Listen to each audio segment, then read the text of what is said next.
calling is the show with no matter even if you're at home. Just calling, calling, calling. WUB. Wake up, Belize. Wake up, Belize. Another day is here. Wake up, Belize. Wake up, Belize. We gotta keep moving. Na na na na. Wake up, Belize. Wake up, Belize. Everybody gotta put their time in. Wake up, Belize. Wake up, Belize. Voice our opinion and place no calling. WUB.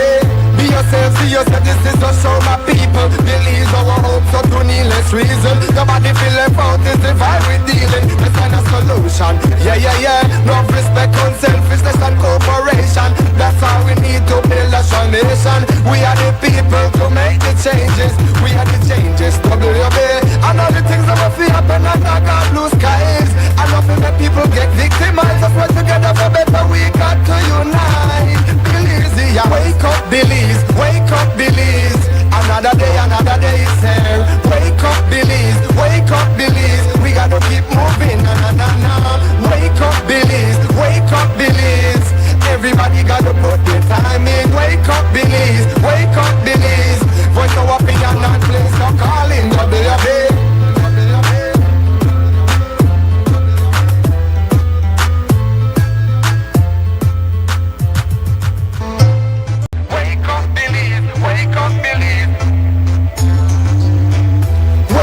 Belize, wake up, Belize. Another day is here. Wake up, Belize, wake up, Belize. We gotta keep moving, na na na na.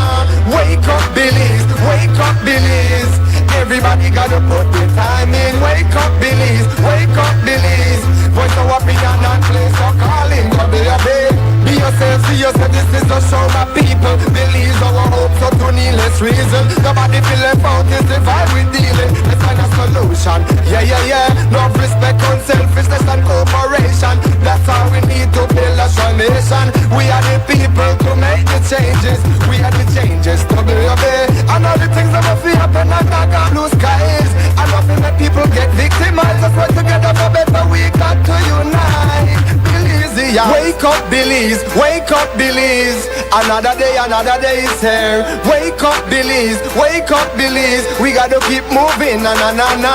Wake up, Belize. Wake up, Belize. Everybody gotta put their time in. Wake up, Belize. Wake up, Belize. Voice our opinion and place no calling. WUB.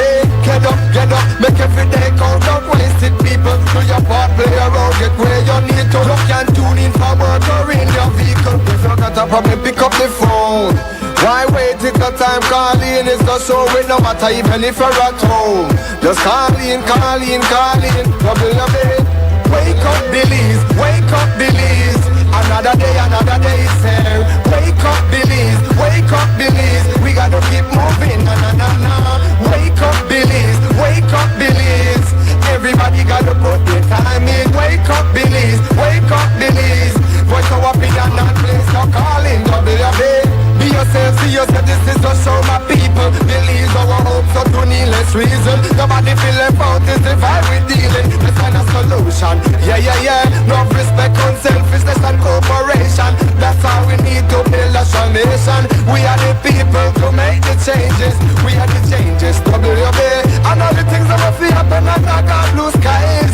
And nothing that people get victimized. Let's work together for better, we got to unite. Belize, yeah. Wake up, Belize. Wake up, Belize. Another day is here. Wake up, Belize. Wake up, Belize. We gotta keep moving, na na na na.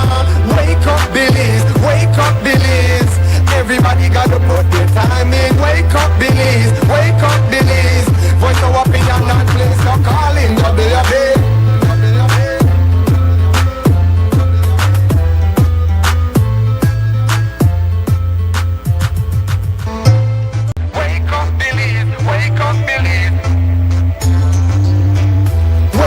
Belize, wake up, Belize. Another day is here. Wake up, Belize. Wake up, Belize. We gotta keep moving, na na na na. Wake up, Belize. Wake up, Belize. Everybody gotta put their time in. Wake up, Belize. Wake up, Belize. Voice our opinion and place no calling. WUB. Be yourself, see yourself, this is a show, my people. Believe our hopes so to needless reason. Nobody feel left out, is the vibe we're dealing. Let's find a solution, yeah, yeah, yeah. No respect, unself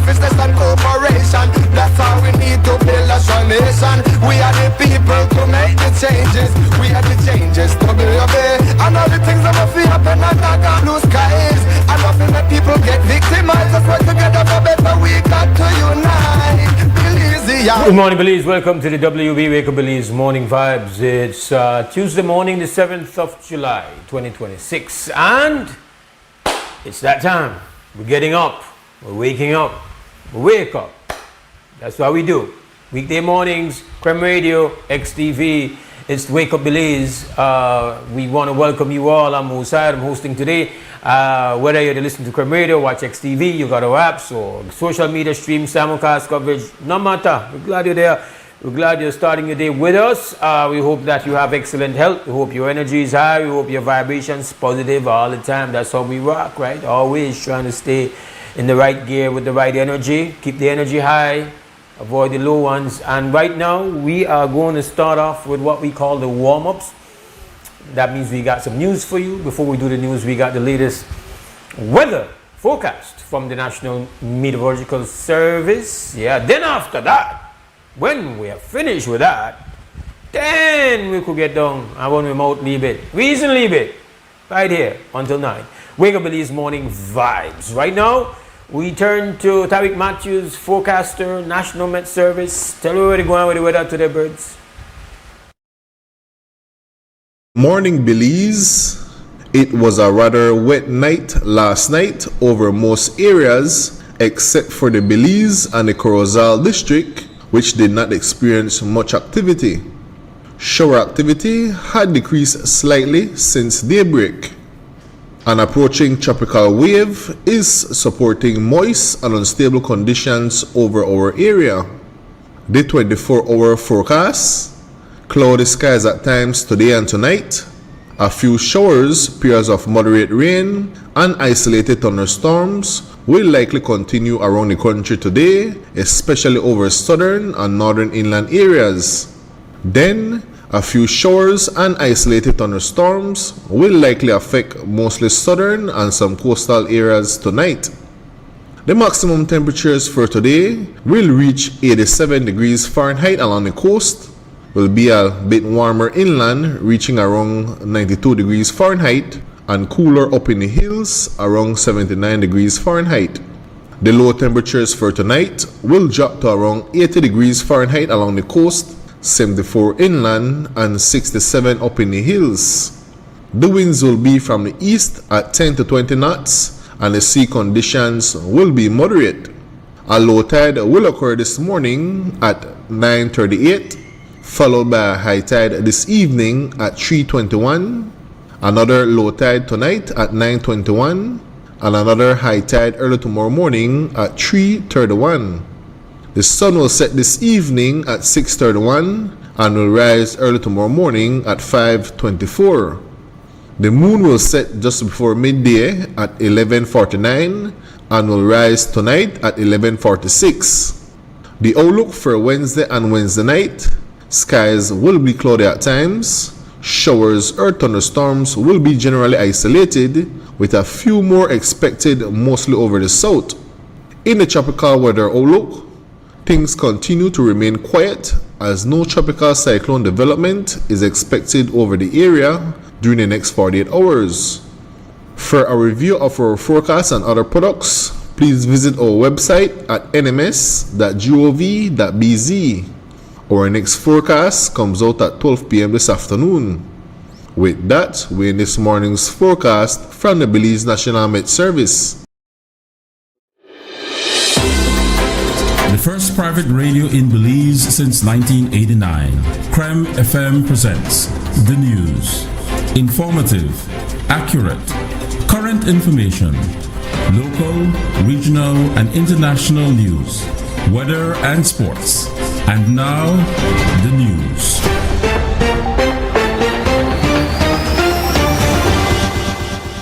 And now we've got some news for your morning. The price of chicken is increasing for the second time in 4 months. The Belize Poultry Association announced Monday that effective immediately, the price of whole chicken is going up 12 cents per pound. In March this year, the price increased by 6 cents per pound. In its release yesterday, the association also informed that the price of other poultry products will also increase depending on the cuts or other processed products. The association explained that the adjustment is necessary in light of current input prices. The input primarily driving the latest increase in chicken prices is feed. When we asked Belize Poultry Association manager Armando Cowo why there was no advance notice for the price increase, he said producers only realized the jump when they placed their next order and realized the price had risen considerably. The products shifted beneath our feet like almost overnight. They started shifting last week, and therefore it didn't give us enough time to really sit down and look. And we had to do that, trying to balance out. And then this decision was made, unfortunately, over the weekend. So we couldn't reach the people until today. So you're saying the cost of the feed is what in the last shipment has gone up? Yes. Yes, the cost of premix went up considerable. And the premix is the vitamins and mineral substances that the alcohol mix up in already. It's what some people call concentrate. It's already come mixed. You just mix it with your corn and soybeans, and you get the animal feed in the different ratios that you are preparing it for. So, you know, it just, I mean, we have to deal with that situation. There's no way we can run away from that. Would you say then that that particular input is different from the way fuel prices change because it's more immediate? Like, how does it actually work? Is it that you are bringing that concentrate like in a large number of tons for it to have lasted all these months to just be seeing that increase, a big increase in the last week? Right, exactly so. As our stocks are dwindling down, we realize that the next order, and when we put in the next order, it came very high. Cowo says the ongoing war in the Middle East is the main driver behind rising input costs, and that when prices were adjusted in March, producers did not anticipate the conflict would drag on this long. Fuel is also driving operational costs for producers. We didn't foresee what was going to happen when the Middle East war broke out. We thought it would have been like everyone else, something short, but it has affected global prices, and it has affected us in many ways that sometimes we're not even aware of, but it is there. We have a situation with the grain production, corn and soybean, that the inputs remain high. We are the main users of grain production in Belize, both corn and soybean. Then we have the issue of the fuel prices not going down to previous levels, and we are not foreseeing those prices going down to any foreseeable lower levels in the near future or for this within this year, so as to speak. We're not seeing it because the situation in the Middle East has, even though the situation on the ground has changed a lot, it's still not at the economic level. It's not stabilized. It's not leveling off. So we still see those spikes in fuel going up and down like a yo-yo. And it's difficult for us to continue to absorb that fuel cost. Then we have the other situation where because Europe accesses most of its energy source in the Middle East. First, they used to do it with Russia, but then after the war broke out with Ukraine, they shifted to the Middle East. And after the Middle East situation, some of them shifted to getting energy supplies from this side of the world, mainly from the US. I know they are getting some from Venezuela as well now, but that still doesn't stabilize the energy situation in world markets. And we are feeling the pinch of it because the premixes that go into the chicken feed and all other feed, where it's all other animal feed, those premixes come at a cost. And the premix that we use is manufactured in Europe, and therefore the cost of production has went up in Europe. The cost of transportation from Europe to this side of the Americas is also up. And they are passing on those costs to their consumers, countries like us. Cowo says they did not receive any reports of price gouging following their last price increase in March, but he advises consumers to do their math to avoid grocers charging more than they should. this is the reason why we go public with our prices, because we don't want people to be taken advantage of. And I said it the last time, 6 cents was 6 cents back then, and I'm saying it now on whole chicken, 12 cents. Let people be aware of the economic environment we are in today. Let them take stock of their situation and let them analyze and confirm their little businesses accordingly. And they should be reporting if there's any price gouging, because 12 cents on a 4-pound chicken would give you 48 cents. On a 5-pound chicken, it will give you 60 cents more. So if anyone is selling you far beyond that, then like you said, there's no price control. I don't know if it's reportable since there's no price control, but at least make noise in the market so that people, are aware of it, and consumers have a choice. They can go and buy elsewhere. If shop A is gouging, then you go to shop B or something like that, or you try to source it directly from the processors that have retail shops across the country as well. The Belize Poultry Association says the country cannot produce its own chicken feed because key minerals used to enrich the feed are not available locally. According to manager Armando Cower, those specialized minerals are manufactured almost exclusively in Europe. He says that without them, Belize cannot meet the nutritional standards required for commercial poultry production. Back in 2022, when we increased the prices for the same reason, I was asked the question whether we cannot produce it in Belize. And no, we cannot produce it in Belize. These are specialized chemical elements, substances, vitamins, minerals that are produced only by these heavily industrialized countries who have the technical capacity to do it. And ours comes from the Netherlands. So, it's a European country. And like I said before, the European countries are in a bind bigger than us because their energy supply was cut off and they had a lot of problems. And I guess all their cost of production that went up, they will now pass it on to the people consuming all over the world their products.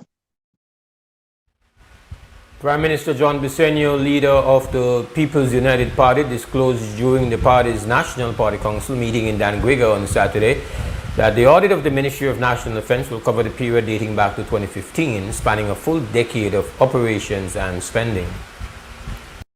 Now I know, for the past few weeks we have seen and we've heard of many things that seem contrary to our values. And so far, the problems at the BDF concerning the procurement of goods are not in line with the commitment to good governance. But because we remain committed to zero tolerance on corruption, we have acted. Unlike Dean Barrow, and I got some news for Jan Zaldivar, because he was the one that is being so pious. The Auditor General is also going to be auditing all the way to 2015. And so we're going to find what Jan Zaldivar was doing then. Monday's police briefing, ASP Stacey Smith addressed the case of 20-year-old Kamaloti resident Kevon Gabriel, who succumbed to injuries received after being run over by a police mobile while being detained. Smith confirmed that Gabriel's ex-girlfriend, who had reported him for domestic abuse, was in the police mobile at the time it hit Gabriel and the officers.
Gabriel's family members have since refuted the police's version of events, claiming Gabriel was intentionally hit by the police mobile. Reports are that the woman was involved with one of the responding officers. ASP Smith refuted those claims and addressed the possibility that Gabriel's family could seek legal action.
And that ends our morning news right here inside WB Wakeabili's Morning Vibes on Creme Radio and on XTV. Take a small break. When we come back on the other side, you know what we do.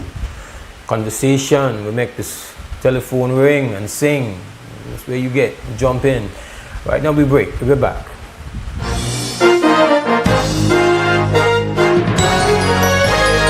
Informative, accurate, current information. Creme's newscast. Local, regional, and international news, weather and sports.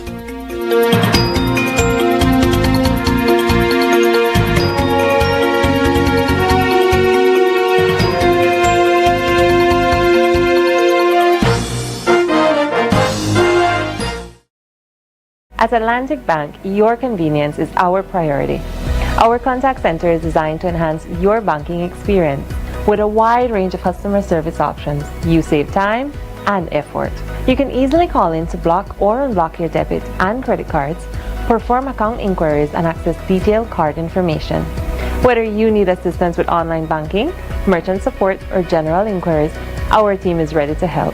For added convenience, if all operators are busy, you can leave your number and an operator will return your call as soon as possible to ensure you receive the support you need. Depending on your transaction type, we may need to verify your identity through a set of security questions. And remember, Atlantic Bank will never request your username or password for Atlantic Online via phone call, text, or email, ensuring your personal information remains safe and secure. Our support team is available Monday to Friday from 8 a.m. to 6 p.m. in both English and Spanish. Simply dial 223-1212. This is a dedicated line for our contact center.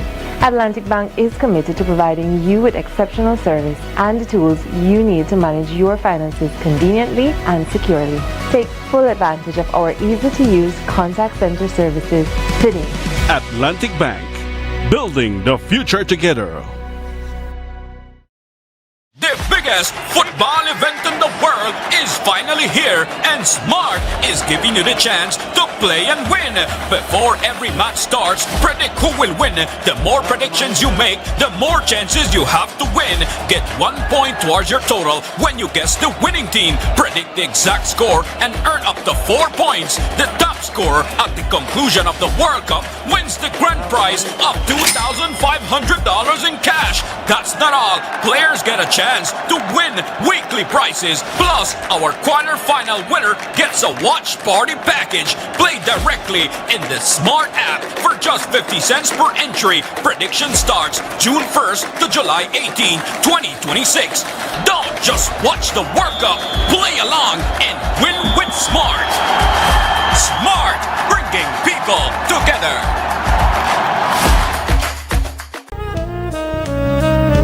Amandala is now online. You can now access Amandala's midweek and weekend issues online by logging on to our website at amandala.com.bz/news and joining our membership portal today. There's 5 easy steps to get unlimited access to weekly e-paper, archive publications, and a host of other exclusive contents. Number 1, go to Amandala's website. Number 2, navigate to subscribed areas. Number 3, choose a membership level. Number 4, check out using our secured portal. Number 5, log into the members only section.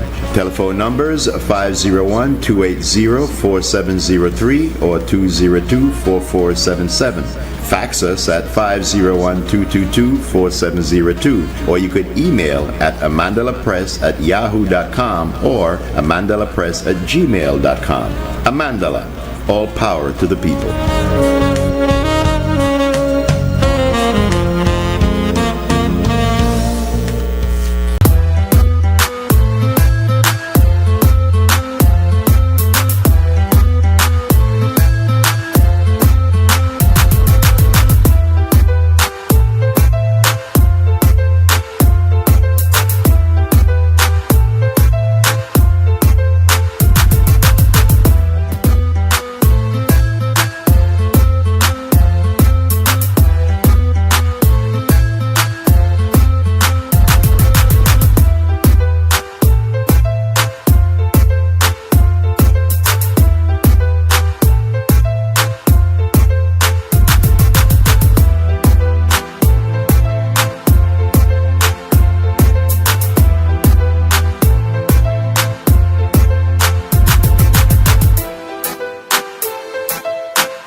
All right, welcome back to the WB Wake Up Belize Morning Vibes. It's going to be a full Tuesday for us. We got traffic going on, we got big announcements going on, but you know what we do.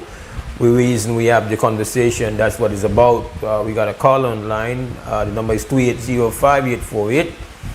Good morning, bro. Morning. I'm glad you link early. Give me a chance for really make a announcement here. I need more than one announcement. I have to put flesh on the announcement. You understand, bro? Yeah. So if you guys out there would allow me and us, because right now I want to take a break off the rostrum. You know that my man will love the rostrum. But you're not gonna know rostrum time this morning, bro. We were asked, not asked, like what I say, we were honored to have the one and only, incomparable, the legendary, the iconic Super G approach us to collaborate, to be partners with him, to celebrate his 50th birthday, and to have a show around that with the artists that he has built a great relationship with. And that concert is coming up on Saturday. This Saturday, July 11th, we've been promoting, you've been seeing it, and this week everything was going to go towards that, to lift it up. There's a whole lot of stuff planned, and we were very honored and very excited to support Super G with this effort, and so it was scheduled for this coming Saturday. We are very excited, very looking forward to it. But we've had some setbacks, some logistical challenges beyond our control, and so we are pushing it back. It's not cancelled. We are pushing it back to the 8th of August, same venue, basically the same lineup, the same energy.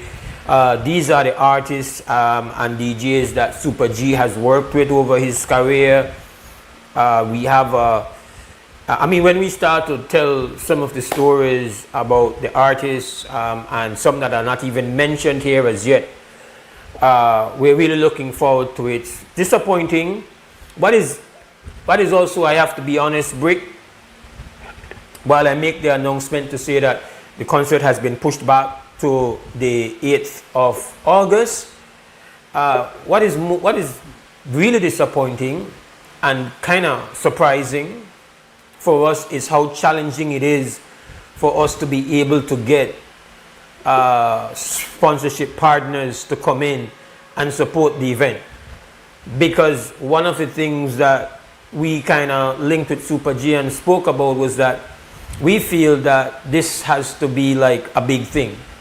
Like it can't be like, we could have just come on the dance on the birthday thing somewhere. This is Super G. This is as big as it gets. 2026. It's incredible that his career has spanned the time it has spanned. It's incredible that he's so still relevant in 2026. I mean, almost like 3 decades of work, and he's still current, still relevant, still in demand. That's amazing. And he is one of our, he has established the status that he has GOAT status. And so we are committed and are hell-bent that he can be big no matter what. Yeah. But you know that to really make these things big, you depend on having partners, sponsorship partners, and it's been more difficult than we anticipated for sure, because it's very reasonable and very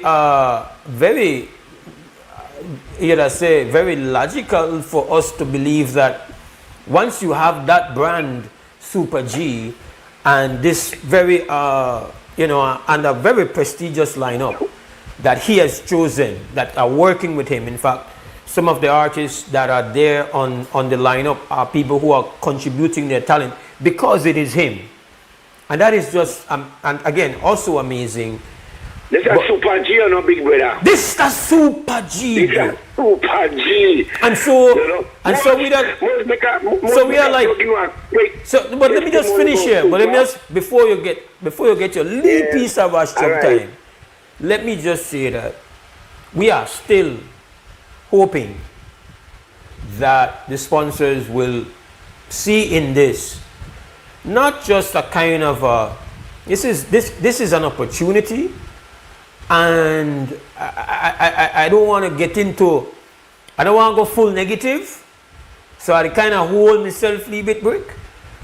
I'm saying that some of you big people that we have reached out and we have requested things, we have sent letters to, like, you still have time for you to say look good, and you have an opportunity to still look good, and pushing back the concert to August 8th to give you the opportunity. They're like, no,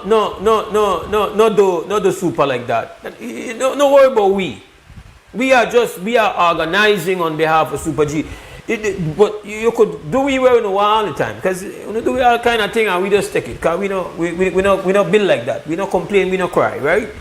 Yeah. But super, John know what I'm telling right now, break. Do it for super. Do it for Listen super. to me.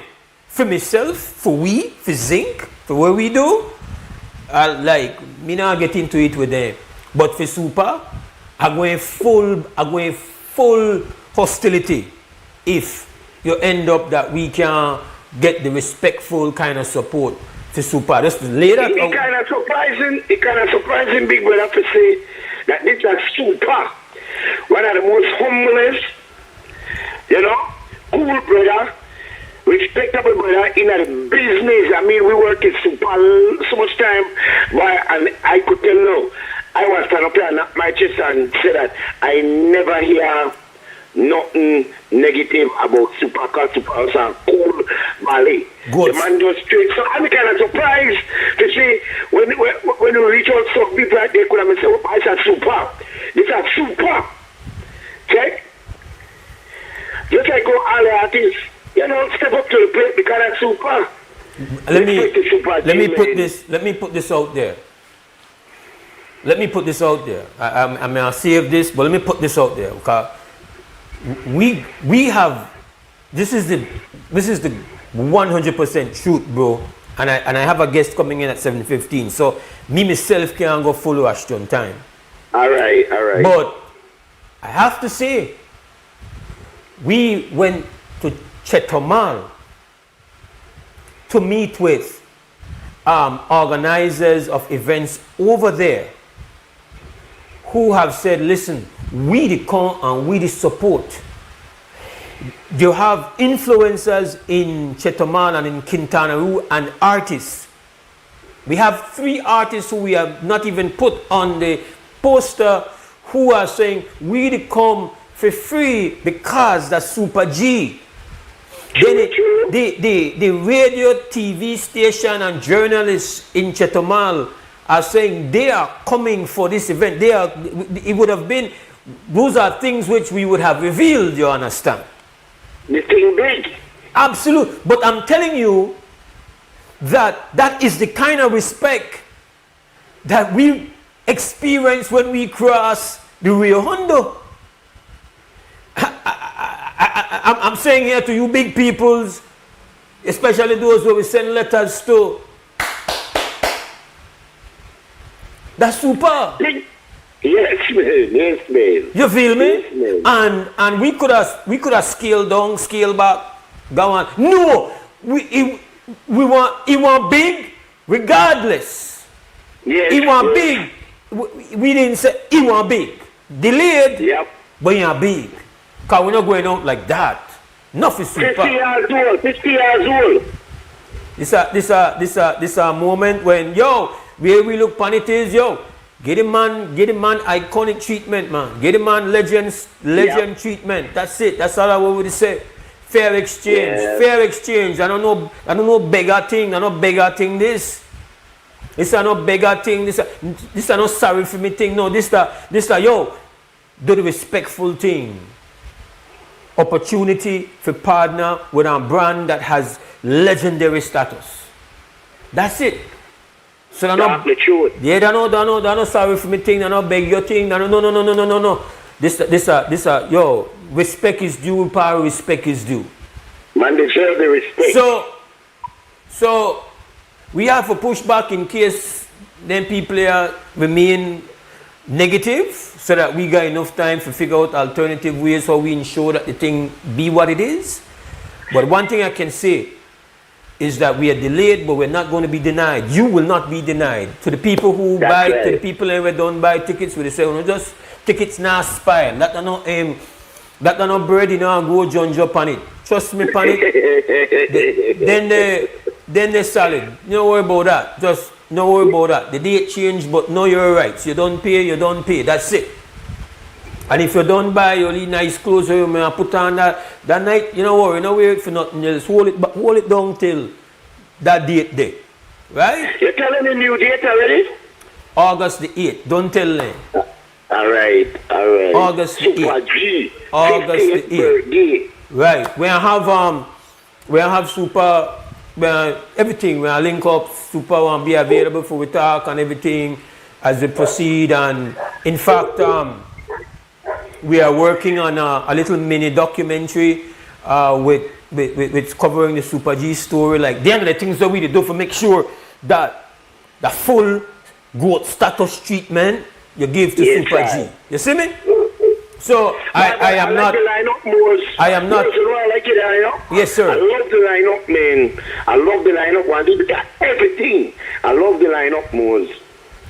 So a nice lineup. So I know you're a man will love the rostrum. You know, like what I say, you know where the chairman or the compound say you get too big.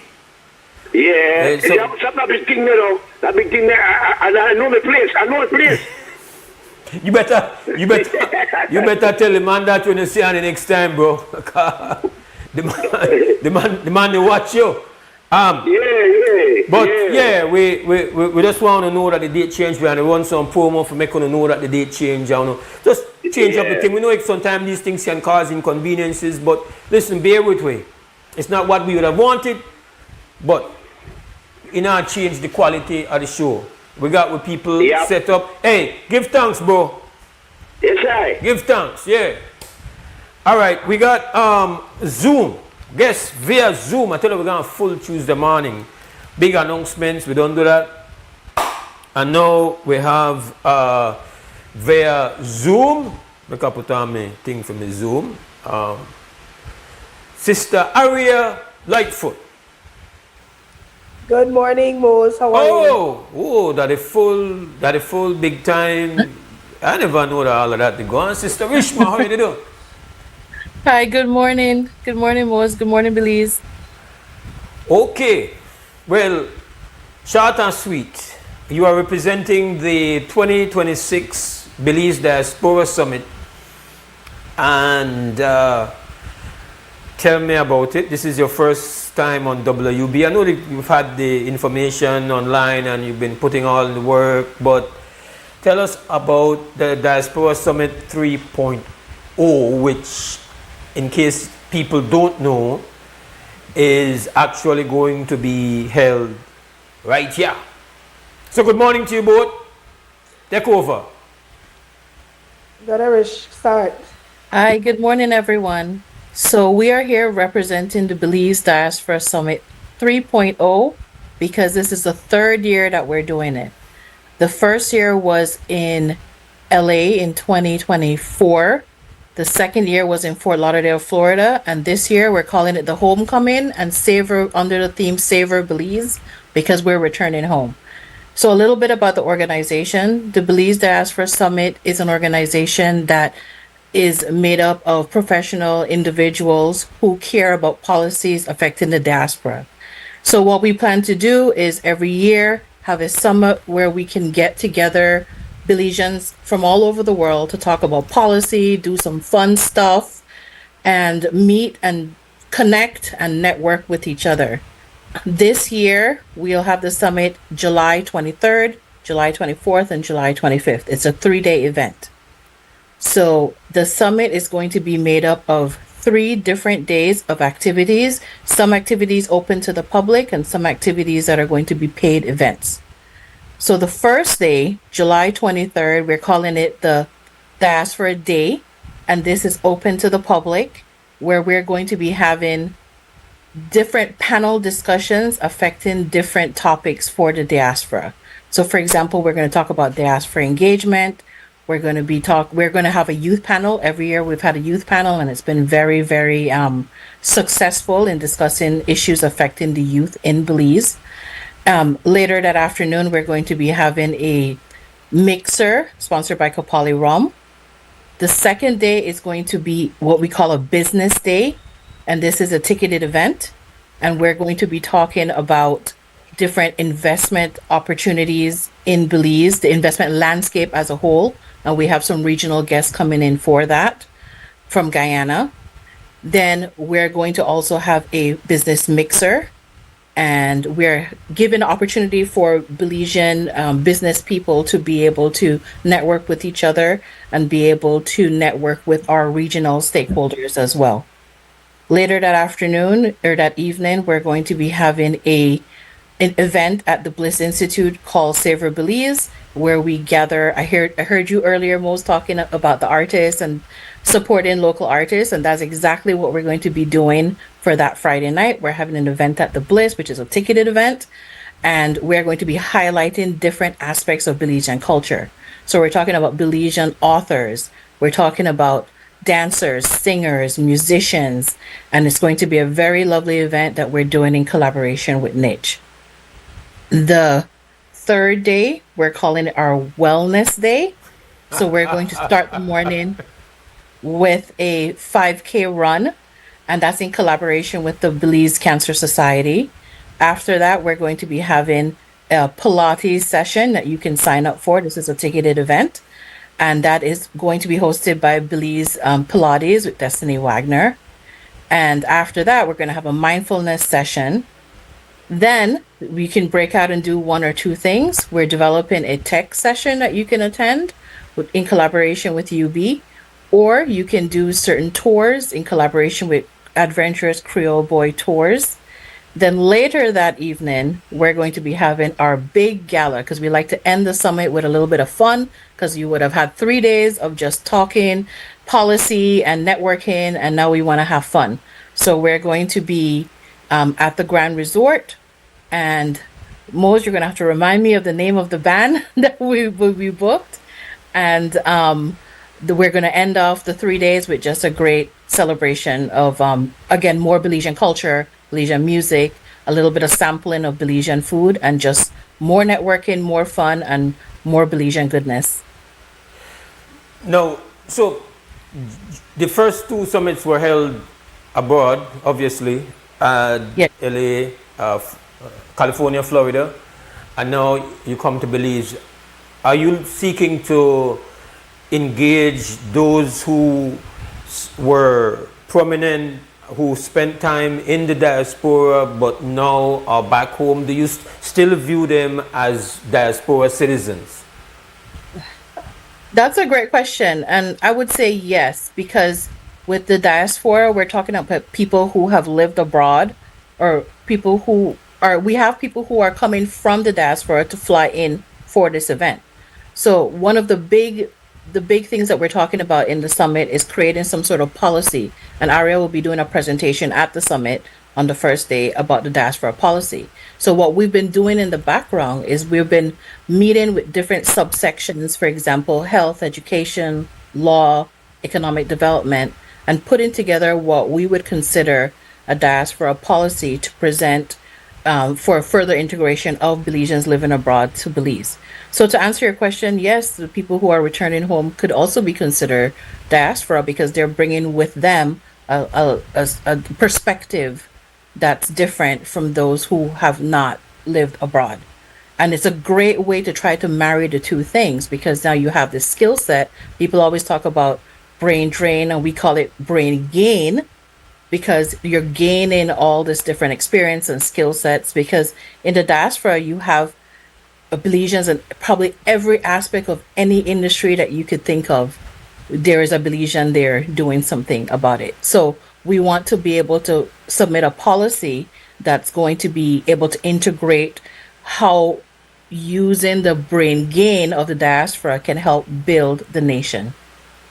And we should add that on the panel itself, we do have specifically two people who have returned home, one being Maria Lara, and then we have Margaret Usher, who used to be the president of the Belize Association of South Florida. So we do have people, we are using, the people who are on the panels are people who are in the diaspora, people who have returned home, and Belizeans who are actually in Belize. All right, and so we're looking at a very stuffed 3-day schedule with the summit now. Is it like I mean, it's still a very challenging time. We just had the recent Supreme Court ruling, which I imagine is a very significant one for Belizeans living in the diaspora, with the birthright citizenship being upheld by the Supreme Court. I mean, it's quite significant, is it not? Of course, it's significant because I don't know if Belize have done a survey of how many Belizeans share citizenship with the United States, and quite a few Belizeans are affected by that birthright citizenship, who might have gone to the U.S. and worked and then have children in the U.S., might have not been regularized as yet, and so that impacts citizenship of a lot of Belizeans. And I think that ruling, while it's a very close ruling, at least for the time being, it has cemented people's citizenship, which I think is also very important. All right, there's also the opportunity where you would say the first two summits, people, Belizeans at home, where they are yard, where they are, could listen and watch, and we know there are strong sentiments. There are strong sentiments where it is ultimately one of the high priority objectives of this process is to reduce the low energy, negative energy that has persisted between population abroad and the population living here at home. And so it is, while it's a diaspora summit, I imagine that you are extremely hopeful that this is an opportunity for Belizeans now to now come and really fully participate, express themselves, to engage in conversation as we kind of try and move away from maybe some of the negative aspects to be more positive and more collaborative in the way we see one another. Is that a high priority aspect of the conversations that you're putting together? And is there a very, how important it is for you to see Belizeans now take the opportunity that the summit is here to come and be with our brothers and sisters from abroad? So I think it's extremely important. Sorry, Rish.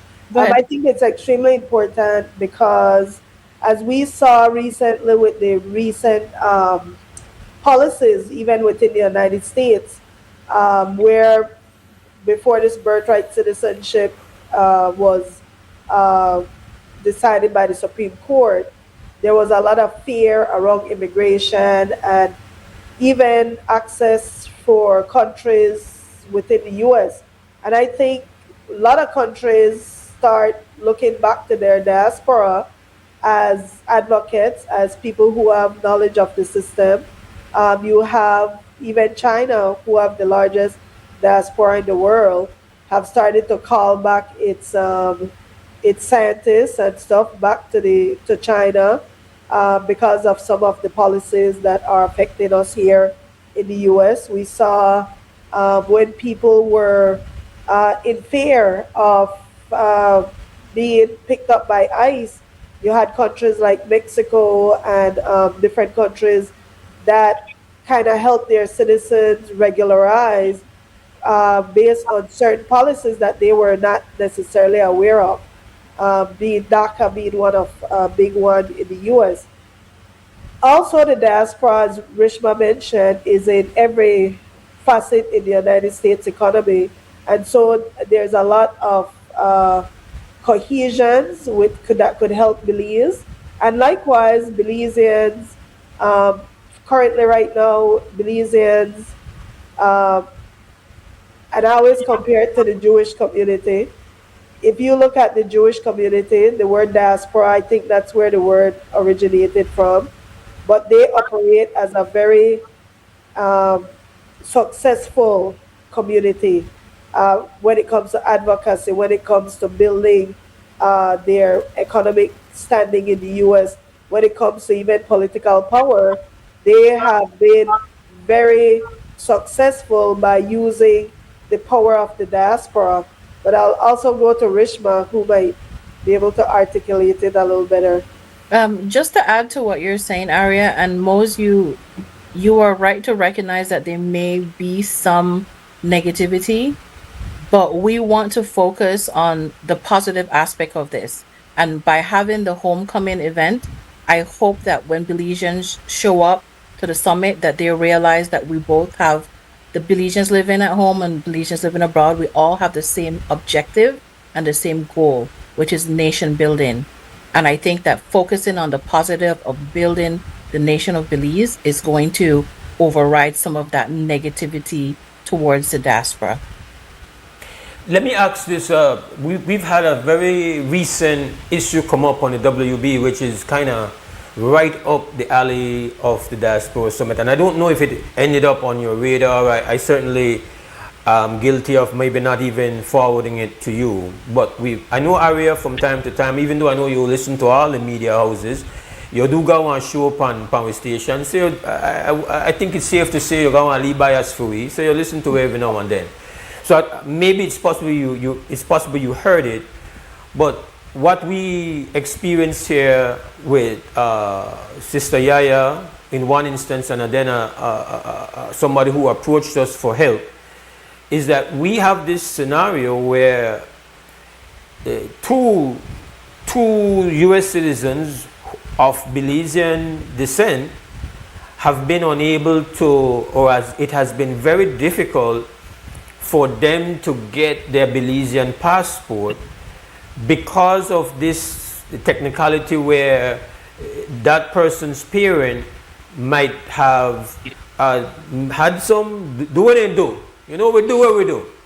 And so maybe on that child's birth paper, their parent is claiming U.S. citizenship, even though they have their full Belizean credentials at home.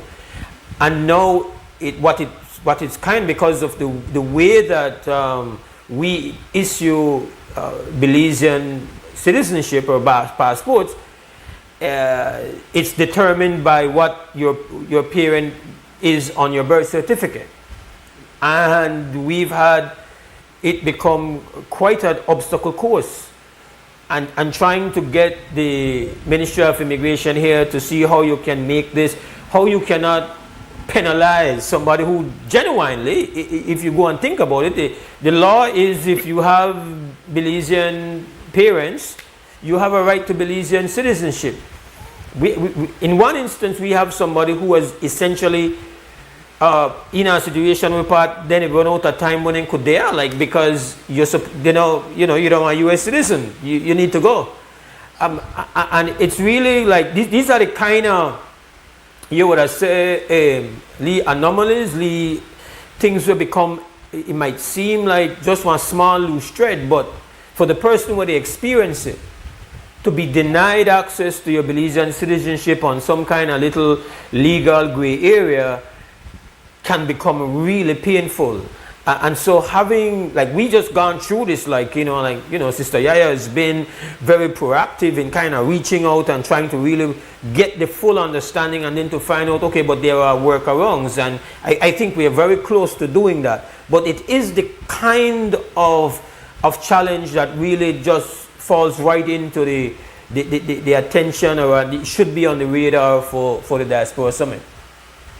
So those are some of the things that we're talking about in the diaspora paper that we're working on, how we can streamline access for Belizeans that are living abroad with things such as that. Like, for example, navigating the government services could be challenging if you're not from Belize and you're not familiar with how the ministries work, you might be, having to go to this ministry for one thing, then this ministry. The whole idea is that that's a perfect example. There are workarounds. Somebody has the knowledge about it, but until you have an advocate like maybe Yaya, you wouldn't even be aware that that exists. And it's just about bringing information to people that need the information and connecting people to the right, create like a map of where people can go to get valid information. And it helps with the bureaucracy. It slows down the bureaucracy also, because I think, and it's not, to be honest, it's not only Belize that experiences this, but it's just trying to put information in the right space where Belizeans know, hey, I could go here and I'll find all the information I need regarding citizenship, regarding getting my papers. Because just to get your papers, you have to go to Vital Statistics. That's one different ministry. You might end up having to go to Ministry of Immigration.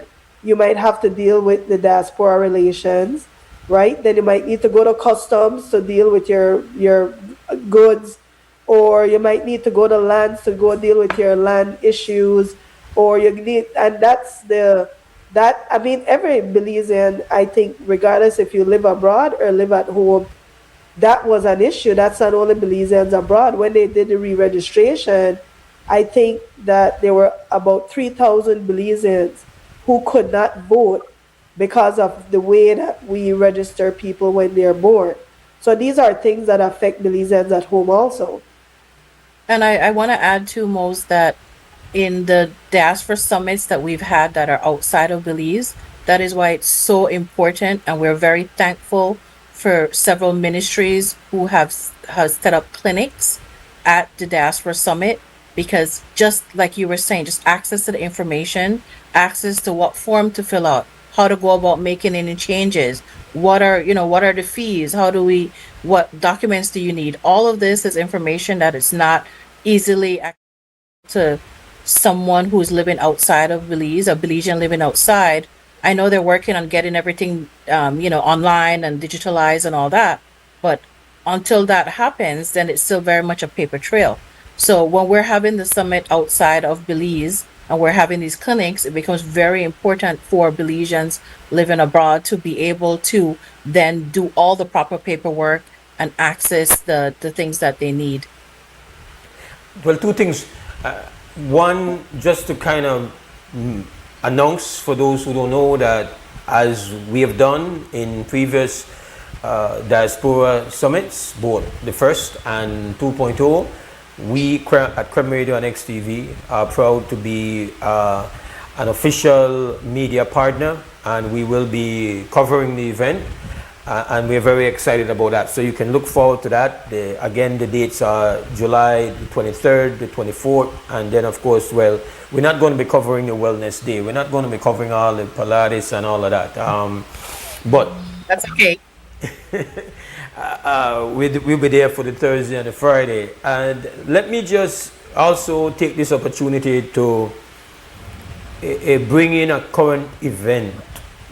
Just I feel like as living evidence of what diaspora does, and it's an example that should illuminate all other areas where we can be better because of the strength that's available to us in the diaspora. So we are all right now captivated. Well, I don't know about you, Rishma and Aria, because I don't know what kind of, whatever the degree of World Cup into it.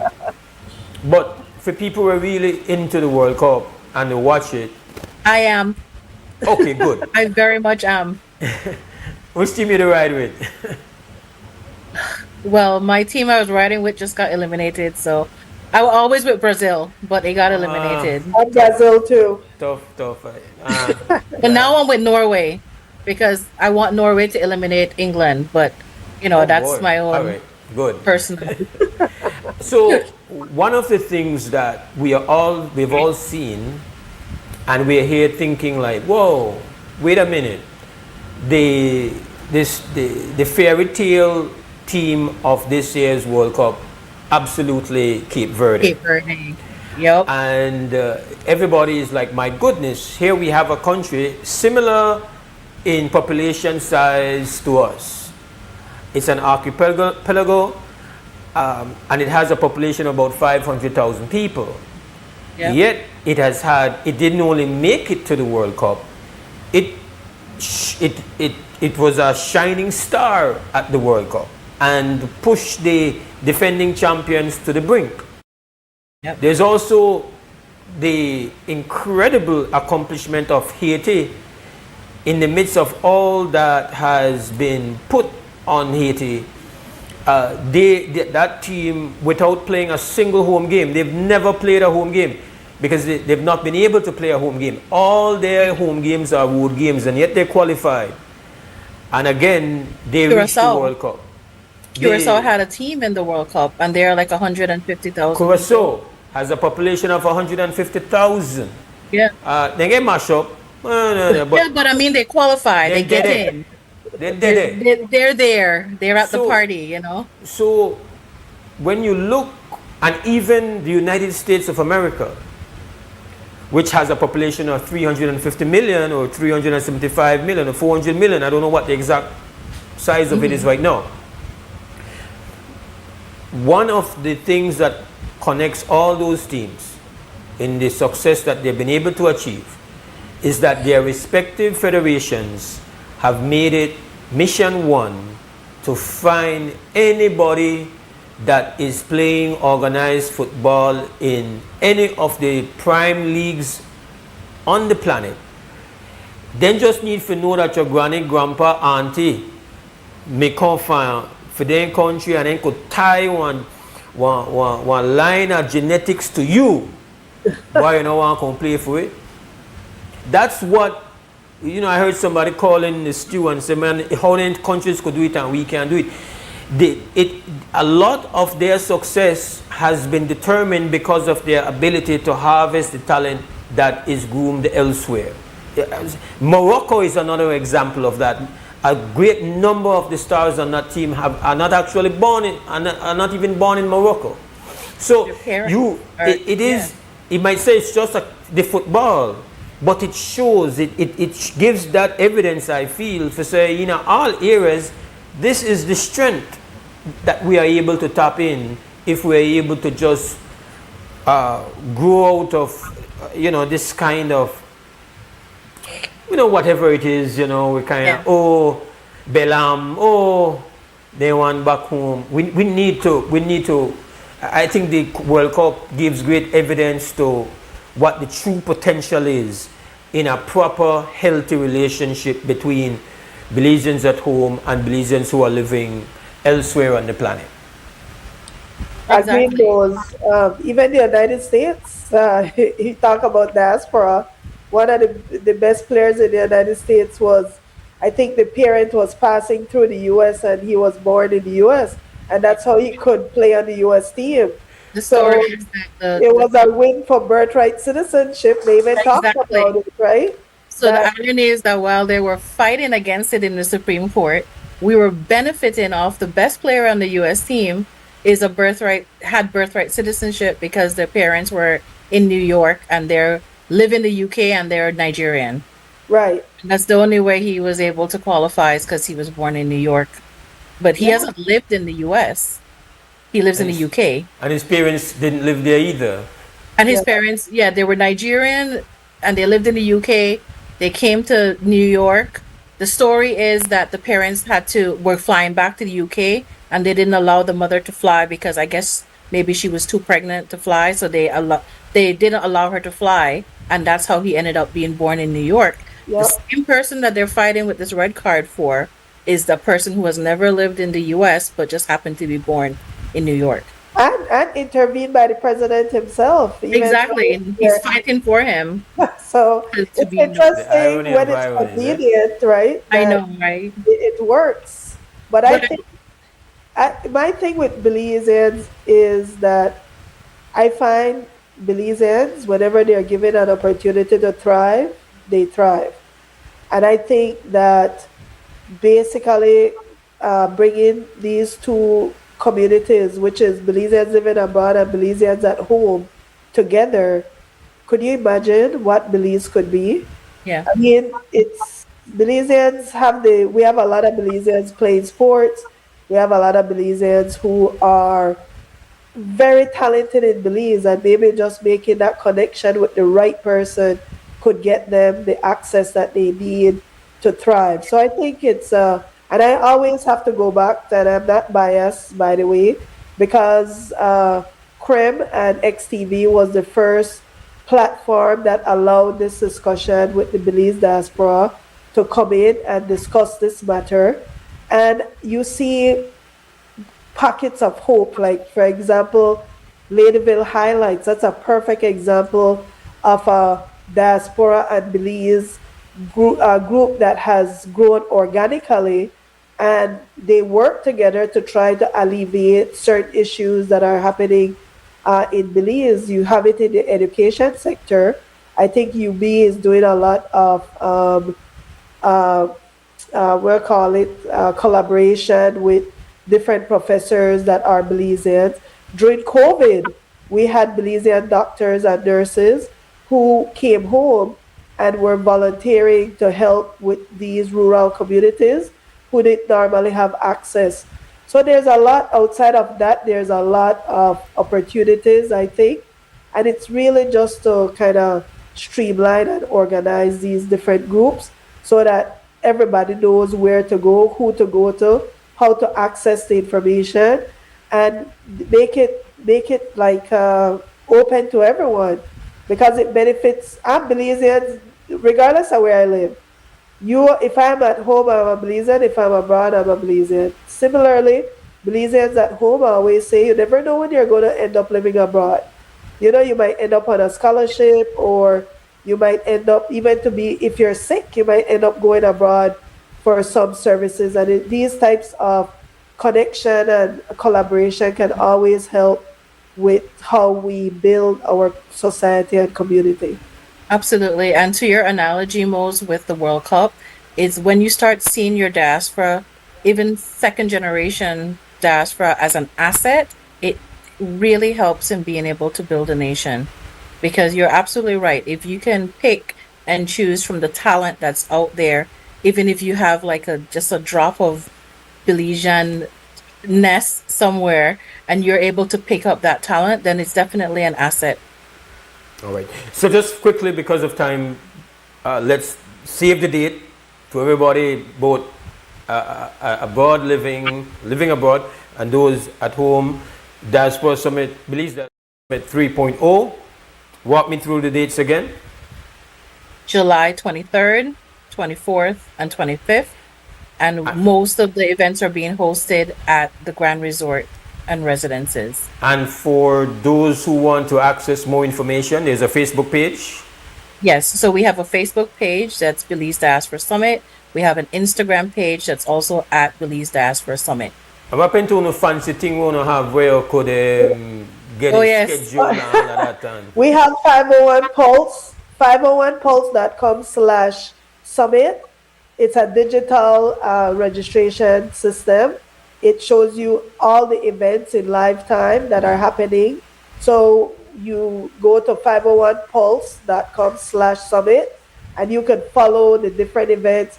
After the panel discussion, you could submit your comments and stuff. You could ask questions through the app. So it's actually very interactive. You could connect with people through the app. And then we have our website, www.belizediasporasummit.com. So yeah, please register. Please come. I think you'll enjoy it. Thank you both. And of course, as we get closer to the event, you guys are going to do WUB 2.0 with you guys. Absolutely. We're in Belize. We should be in Belize for the week off, so we could probably be there in person. There you go. Exactly. Yeah. Looking forward. All right. Have a great day. Thanks for joining in. Looking forward to the summit. Thank you. Take care. All right. Bye. We go to 2 cents cam and then we take our first break of the morning. We'll be right back.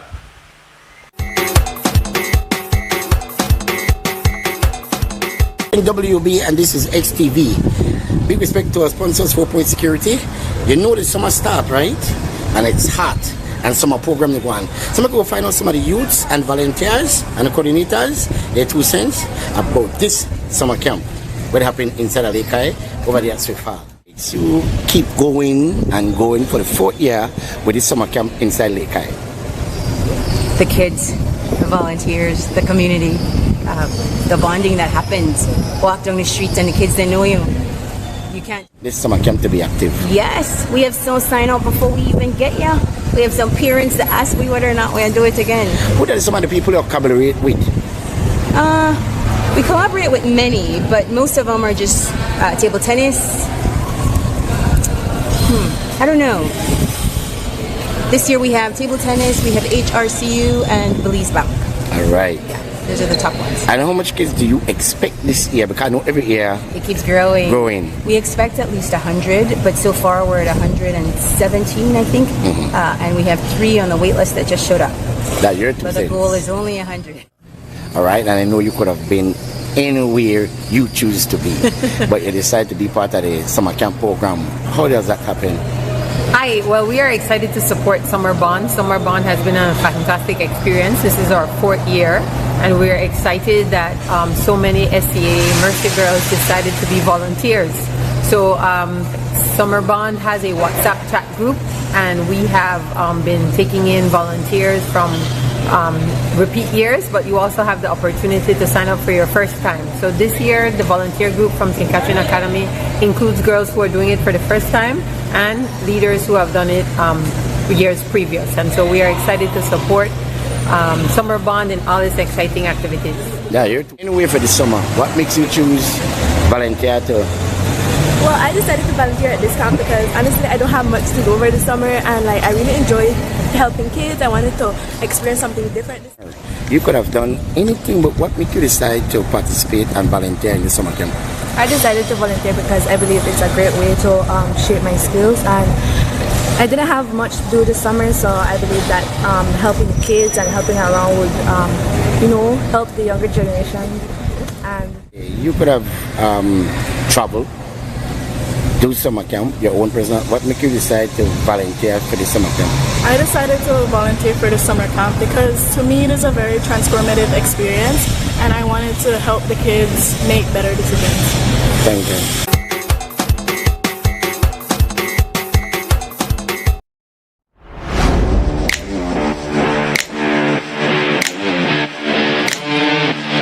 Every great job starts at Brothers Habet, with the best supplies and the right support, including free delivery on site, so you can focus on the job.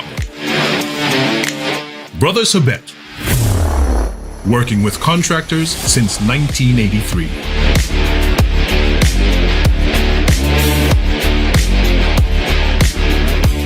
I've always been fascinated with gemstones. It's all about taking nature's beauty and creating something uniquely beautiful. I've had inspiration from the Belize Blue Bull, the beaches, the jaguar. I've launched a new product called Co-Design with Deb, and Atlantic Bank's e-commerce system has opened the door to my international customers so I can receive payments so they can have their custom pieces shipped to them.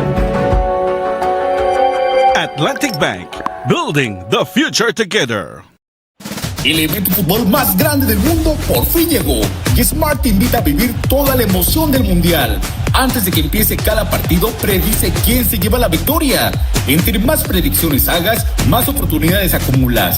Suma un punto cuando le aciertes al equipo ganador y si le atinas al marcador exacto, obtienes hasta 4 puntos. La persona con más puntos al terminar el mundial se lleva $2,500 en efectivo.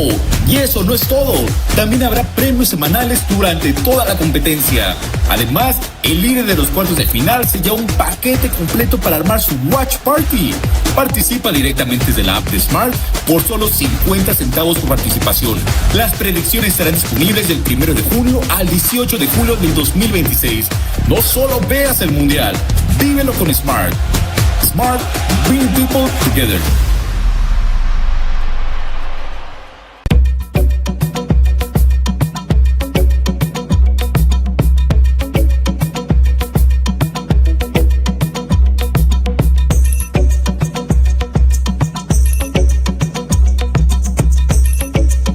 In many ways, today sets a tone for the months ahead.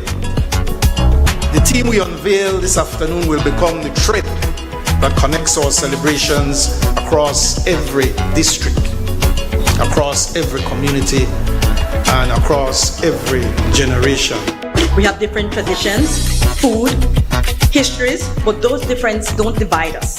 Instead, they have become the story we tell together. And that story is what visitors fall in love with. Our barrier reef, ancient Maya sites, and rainforests attract visitors to our shores. But ask them what they remember most. The answer is almost always the same: the warmth of the Belizean people. Every Belizean has a story. Every Belizean has something to contribute. Every Belizean, in both ways great and small, helped to shape this nation. Sometimes in the rush of daily life, we forget to be grateful. But let us remember, Belize remains a nation that can celebrate many things. Look at me. I am Belize. You are Belize. We are Belize. Let us carry this pride forward. Happy 45th anniversary, Belize.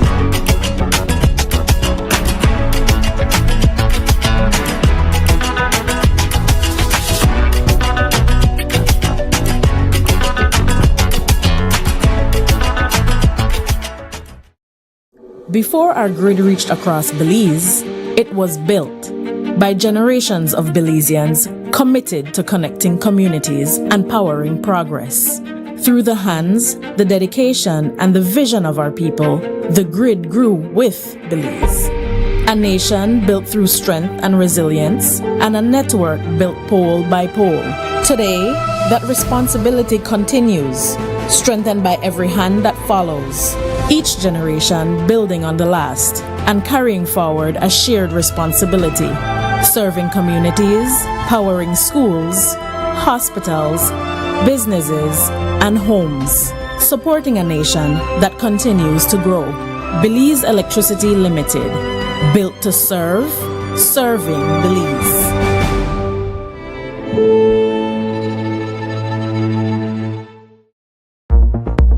Catoo's Trucking is the one place that can handle all your concrete mix needs. 50-pound sandbags, white sand, sand and gravel, river sand, black dirt, clay and landfill, washed white sand, concrete mix and limestone. We also do land clearing, road construction, and excavation. For all your building and home projects, visit us at mile 14 on the Philip Golson Highway. Call or WhatsApp at 673-1118, 671-9199, or 661-5863. We're open Mondays to Saturdays. Our prices are so good you can't get a better deal anywhere. Catoo's Trucking, where we do things right.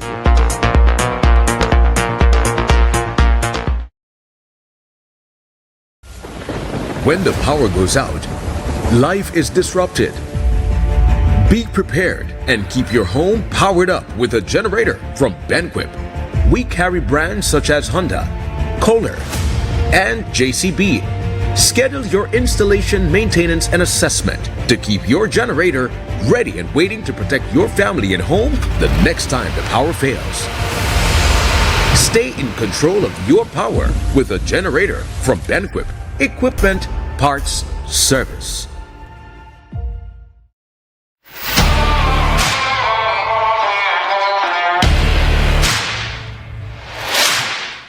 You're up against some tough challenges.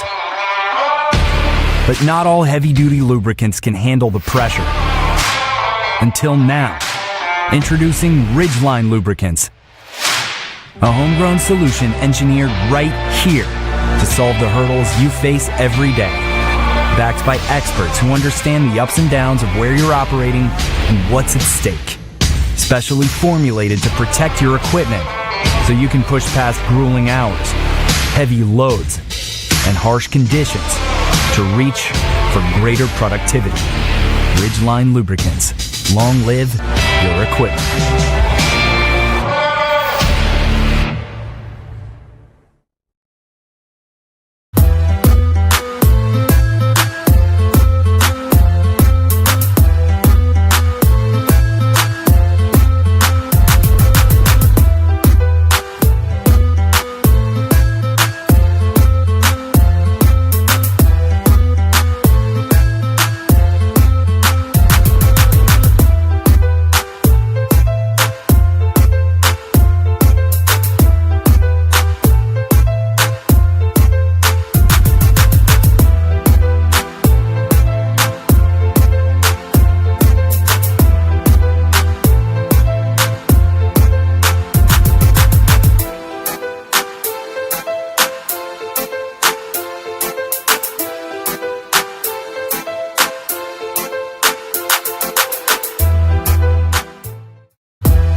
welcome back to the WUB Wake Up Belize Morning Vibes. It's been a busy Tuesday for us. We've done some housekeeping, making an announcement in case you missed it. To all those who are looking forward to the Super G birthday concert coming up this Saturday, because of logistical issues, it has been pushed back. Still on be the same size, same energy, same vibe, just a little later on. Don't become impatient. The new date is August the 8th. You'll be hearing more about that. And then, of course, we spoke with Aria and Rishma, Florida combination, talking about the upcoming Belize Diaspora Summit 3.0. That's July 23rd, 24th, and 25th. And the traffic continues this morning. We're now going to do some heavy lifting, get into some high fiber now, give up the carbs. And we have with us well-known, you would say, for sure, legitimately intellectual. You got your full credentials. Dylan Vernon joins us. Presently, he is the Executive Director of the Belize Policy Research Institute, that's Belpre. That is it under the UB or partnering with UB, Dylan? Yeah, it's under the UB Act that we have legal status. So it's an institute within UB. Okay. But it has independence from UB in its work and its intellectual work. Yeah.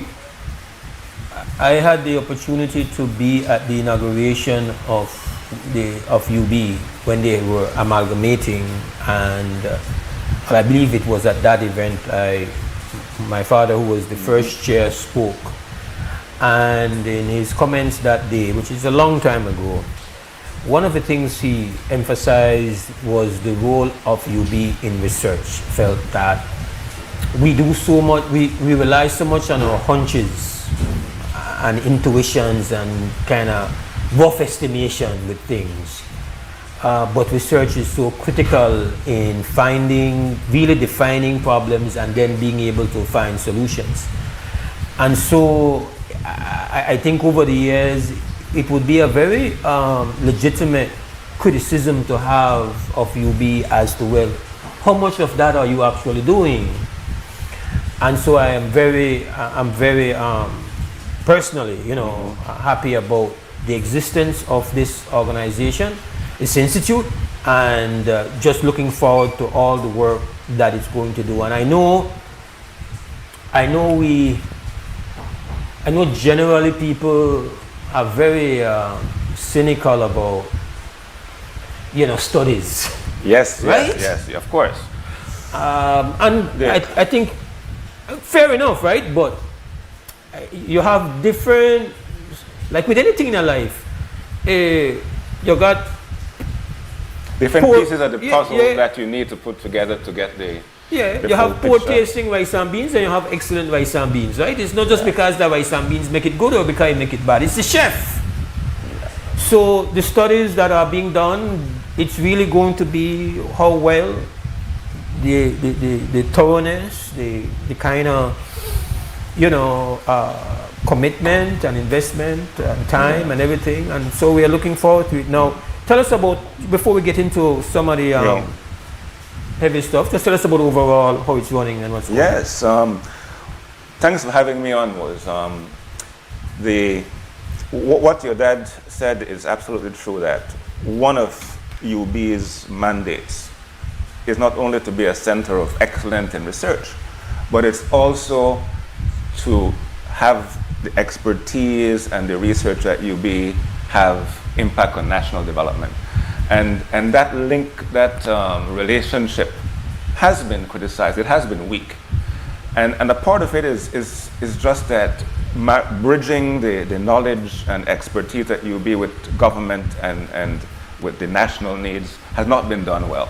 It's been ad hoc, come and go. And so there are other institutes at Belpre. There's the Environmental Research Institute that does research on the environment. There's the Indigenous Language Institute and also a Banking and Finance Institute. They do, well, the last one doesn't do much research, but they do research. One of the missing links is then how you make that relevant to people and to policy. And that is where Belpre is trying to do much better. That is, yes, we're going to use and harness expertise at UB. We're going to do evidence-based, rigorous research on topical issues, but we also want to ensure that it is meeting a need for the country, it is influencing government policy, it has impact. And so we have an advocacy aspect of our work, not only research. From the very beginning, we want to have that in mind. This is to influence policy. And right now, I mean, Belpre is only a year and a few months old, Mose, but in that 1 year, we've done a lot. Last year, we launched our first research paper, which was looking at the economy, I believe, over the past 30 years and big trends over time. And that one of the things that showed is that while we're doing well when it comes to measuring the size of our economy at what I call current prices, you just look at the prices today, but if you do a constant price, if you look at it over time, we're not doing very well. In fact, we're doing worse than most countries in the Caribbean, just above Haiti, below Jamaica. And that sort of thing then influences policy. And, okay, what do we do about that? Why are we doing this? What do we need to do differently? So we made recommendations to governments on that. But right now, we have next 3 weeks coming out a report on money in Belizean politics, breaking the regulation deadlock. And that is looking at campaign finance regulation, but also other aspects of money in the system. And that is ready. It's ready to go. There's going to be a increasing PR about that. And government, the Ministry of Youth, contracted Belpre to coordinate the development of Belize's next national youth policy. And that is one way that Belpre sees its role, where government departments that need policy development come to us, and we harness Belizean talent at the university, and when we need other expertise, yes, but sometimes when these things happen, you go right away to international consultants and big money spent, and it's not as relevant, and they themselves have to use Belizeans for do most of the work. They hire Belizeans to do a lot of the work. So Belpre is trying to fill that gap. One of the things we did that we're very proud of was we launched a policy tracker where we have collated all the important, relevant policies for Belize in one place. You can go and search for any policy you want, but not only that, you can see when it was established, when it was enacted, how it's being implemented, who is responsible, and make comments. So it allows you to be more active part of policy development. And we're going to select one in the first instance, then two of areas, thematic areas to track more, for example, corruption and the budget. So we're doing a lot. We have seminars. We have in the pipeline a very exciting project called Who Owns Belize, where we're looking at land tenure and land use, a comprehensive study that one hasn't been done for a while. And we are doing some budget analysis work that we plan to release at the end of this year, which is how does Belize do budgets when it comes to participation, transparency, oversight, compared to the international standards.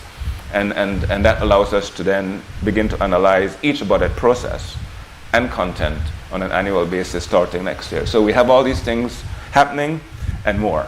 Yeah. And primarily we are looking at some of our young minds that are doing the grunt work, who are doing this type of work and the oldest one in the staff. That's great. That's the way it should be. My thing is to pass on the baton. All right. I've always had this idea of having this institute at UB, and I've put maybe my last chapter is to contribute to this and leave it in a way for younger people. But yes, most of the people involved are younger people right so now. then a couple of weeks ago, I think a couple of weeks ago, maybe 3 weeks, maybe 4 weeks, we're having a conversation about where you would find a place where you say, okay, that's the kind of place that I would live. If you could live anywhere, based on the quality of the governance and the quality of the integrity and everything, the factors that are so high on our wish list when we think about the kind of society we want to exist in. And we were talking about why, and it's a very engaging conversation about, well, equality. Somebody said, well, they wouldn't want to live in an authoritarian country as compared to, say, in a democratic country, and they looked at America as a democratic country. I'm just looking at all these things. And then at some point, I think we got a call from Ms. Sandra Corey, and we were talking about Belize.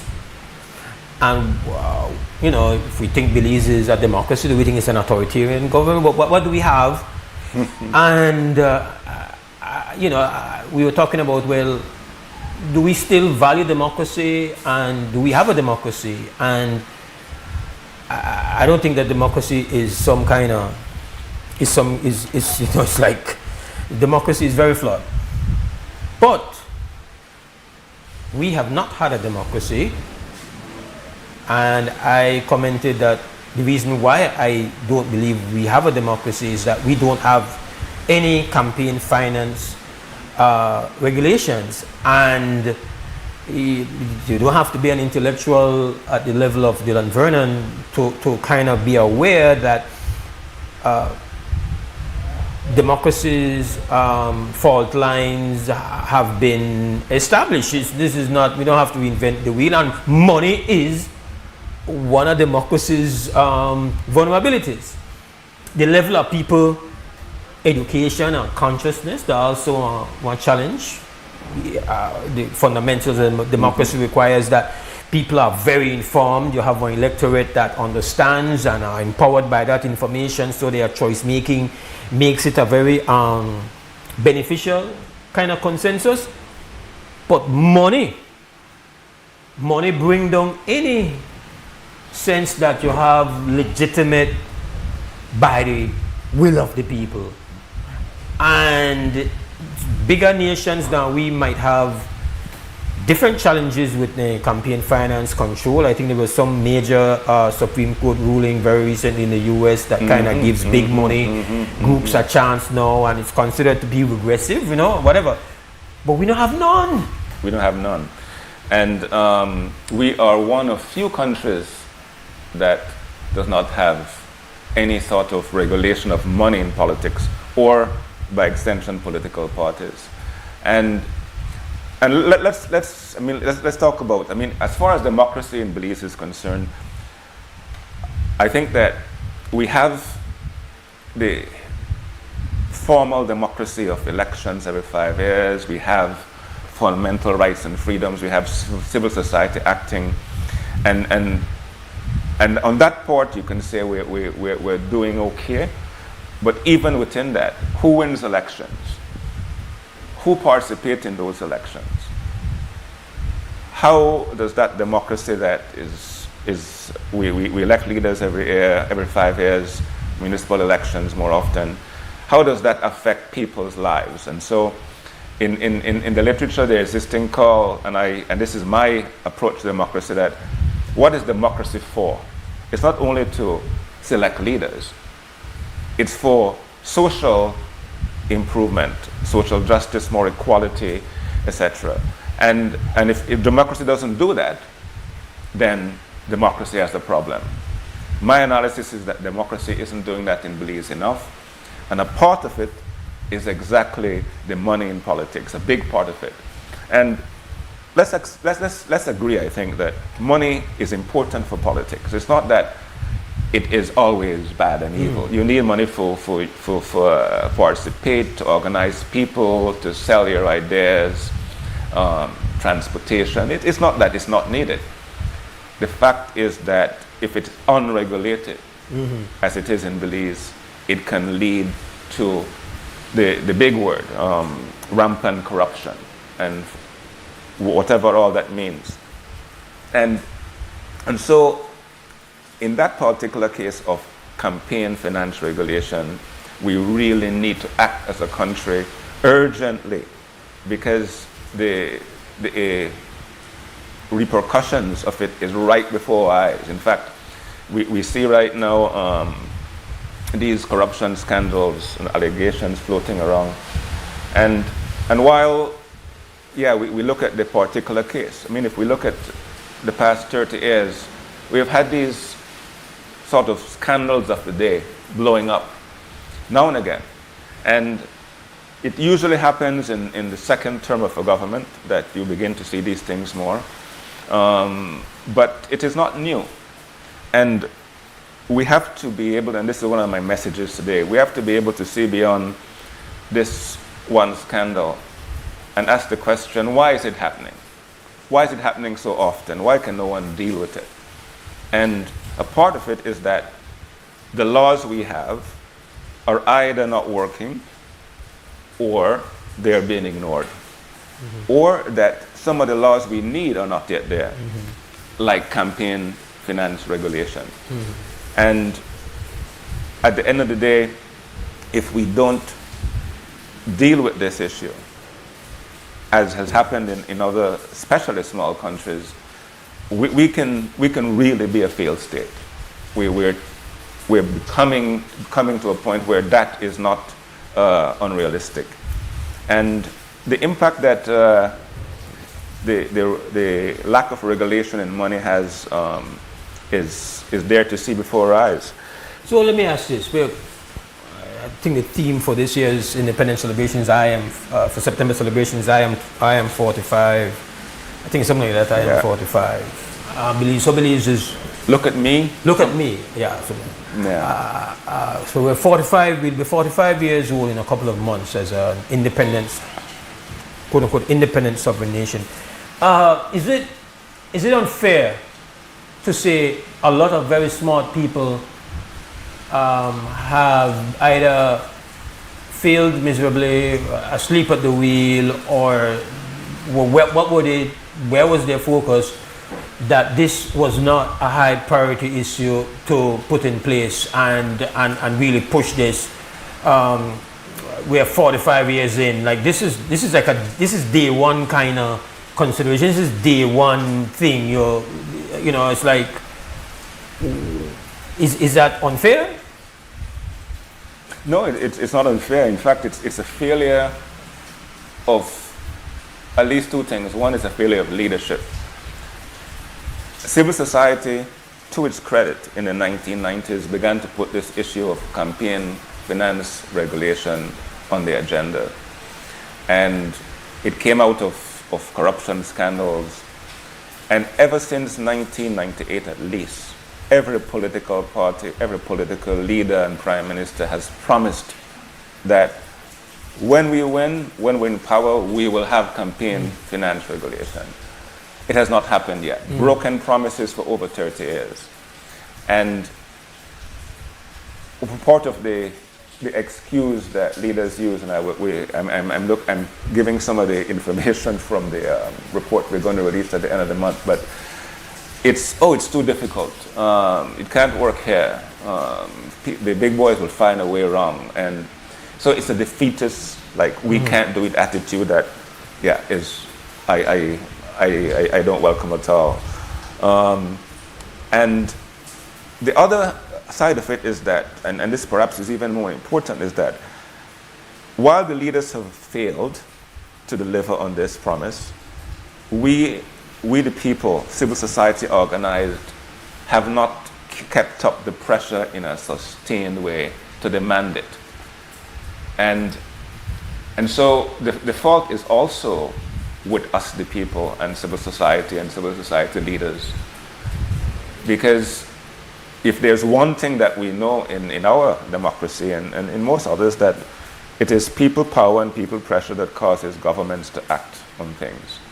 And on this particular one, government has failed to act, and people have failed to pressure them to act. Is it Machiavelli that said that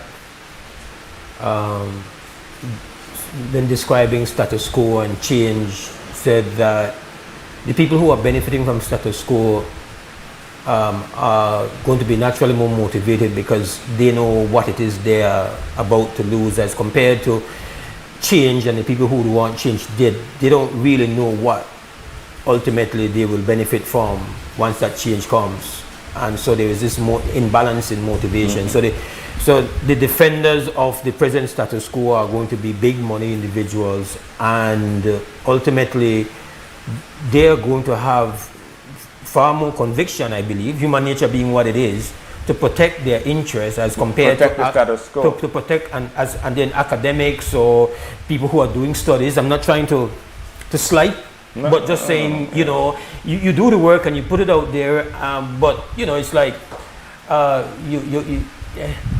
where is the energy going to come from to say, all right, we are going to create that pressure to create change? I know that in 2016, I think it was 2016, when the BNTU had as one of its it's where we had a social partner, Labour, having as one of its negotiating line items the implementation of UNCAC and that type of thing. I believe also the Trade Union Congress of Belize. The Belize Chamber of Commerce and Industry also joined in that. They do it every election cycle. BNN. So I had them on and I said, but you guys bring out a paper every election and say you need this, but you don't put any timeline and you don't put any consequences.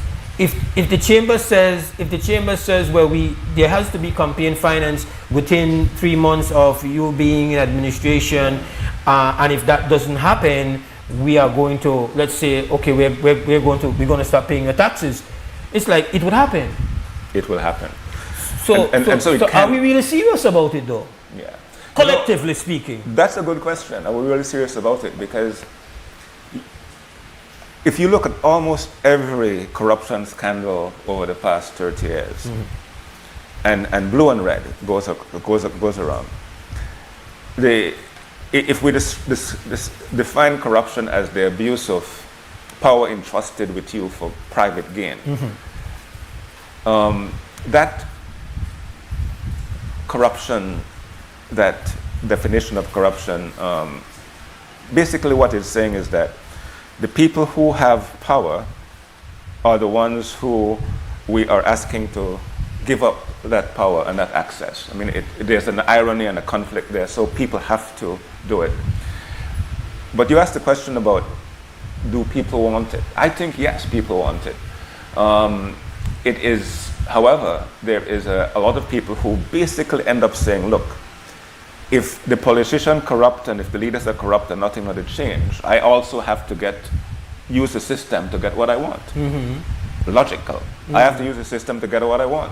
And when that happens, and you become, as a citizen, and more and more people become a part of, I suppose, the public corruption part of it, where you are benefiting from the corruption game, then it's harder to change, because you are not going to be out on the street saying and clamoring for a change. So a lot of education will need to happen. And I as you know, Mose, one of my pet issues is that of handout politics. And one of the things I think that a lot of people need to make the connection to is that when we see these scandals breaking out, from Penna to Saldiva to today, a lot of the time, yes, politicians and political leaders are gaining privately and their families, but they're also seeking funds to have those clinics every week. And where does the money come from for those clinics? It comes from private donations, from skimming off contracts, and more, it comes from our own public money that is now being formally given to politicians for these clinics and for political influence. And what that does, of course, is it creates waste, it weakens even more the institutions that are set up to do these things in government, and then the politician becomes this kind of social agent, handing out goods, and we look to the politician as the first person line we go to when there's a need we have. And that system is bastardized, it's messed up. Fixing that system, and this goes back to, I suppose, your question about the campaign finance regulation and what chances that has. If we don't fix the bigger issues with our system, it's going to be hard for the pieces of legislation to work effectively, and it's going to be hard to do the oversight that's necessary. And that is because oversight is controlled by the government in power to the extent it should not be. If people see that the House of Representatives, which is set up to have oversight over the executive, the cabinet, make up of the same people, the identical people who are the majority in the House or in the cabinet, if that oversight mechanism at the basic constitutional level isn't working, how can we expect anything else to work in the system, oversight-wise? And all these oversight bodies, the majority is always usually the government in power. Now, these big things, these big changes, systemic changes that are needed, clearly are long-term.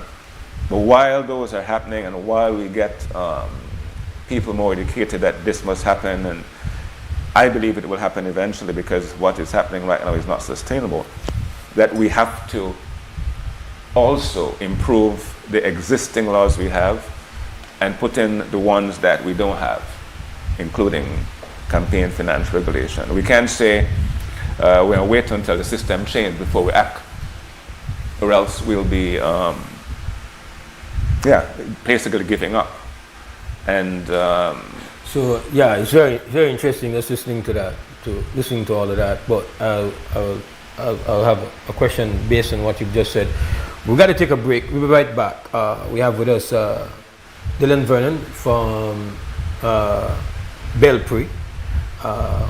We are going to continue this conversation as Belpre is presently conducting a study, a whole project on anti-corruption, campaign finance, and the oversight capacities that exist within government to kind of get the results that on a daily basis when we have these conversations in talk show, we say we want things to be based on integrity. Unfortunately, integrity doesn't fall from the sky. So we have to depend more on the structures that we build to produce that, at least the effect of integrity, if integrity is not to be found in people's own character or maybe their inclinations. But we'll be right back with more inside WB.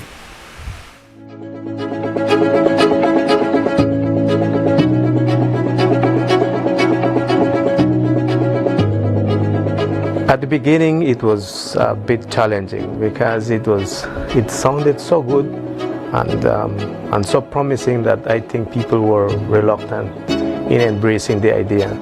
But after 2 years in this NHI program, the perception of people and the usage of people for the services that we offer is very much appreciated. And the people are using all the services that we have. And our population has grown a lot. We actually have registered, and which, by the way, I have to mention this, we never expected to grow this fast. We are at 12,000 and plus registered patients with us right now.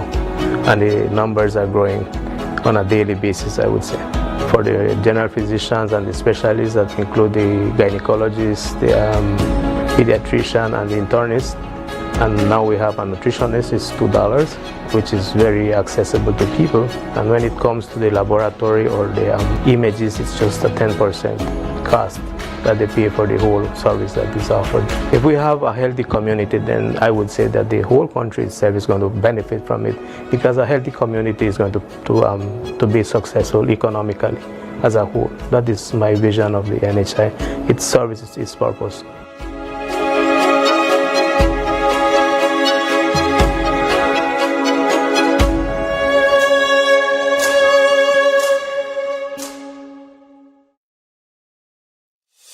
Nando's Wholesale is your market leader in Belize's wholesale industry when it comes to high-quality products at the most reasonable and competitive prices. With over 40 years in the wholesale business, Nando's Wholesale embraces the partnership of the hotel industry in Belize by providing world-renowned brands in wines, seasonings, condiments, and cleaners in industrial sizes, as well as small and large kitchen appliances and equipment. Nando's also takes pride in providing one of the quietest and most durable air conditioning systems in Belize with technical support and spare parts. Nando's Wholesale.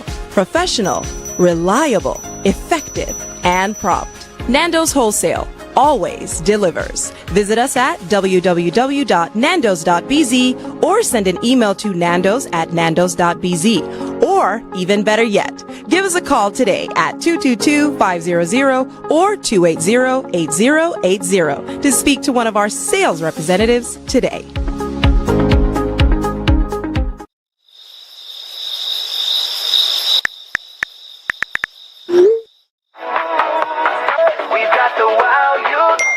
So do you think we got a deal? No one should be up at this time. If you're still up, it's not you, it's your mattress. Because the right mattress changes everything. Sherwood Bedding Luxury Resort Pillow Top Mattress. Sleep better, wake better. Available at Design Depot. All in one place.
I've always been fascinated with gemstones. It's all about taking nature's beauty and creating something uniquely beautiful.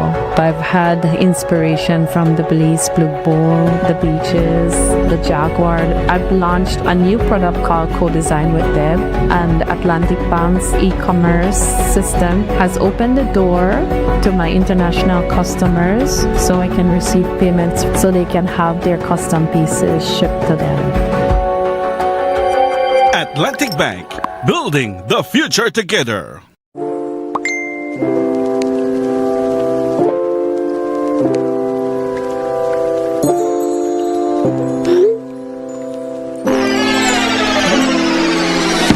Have a vision?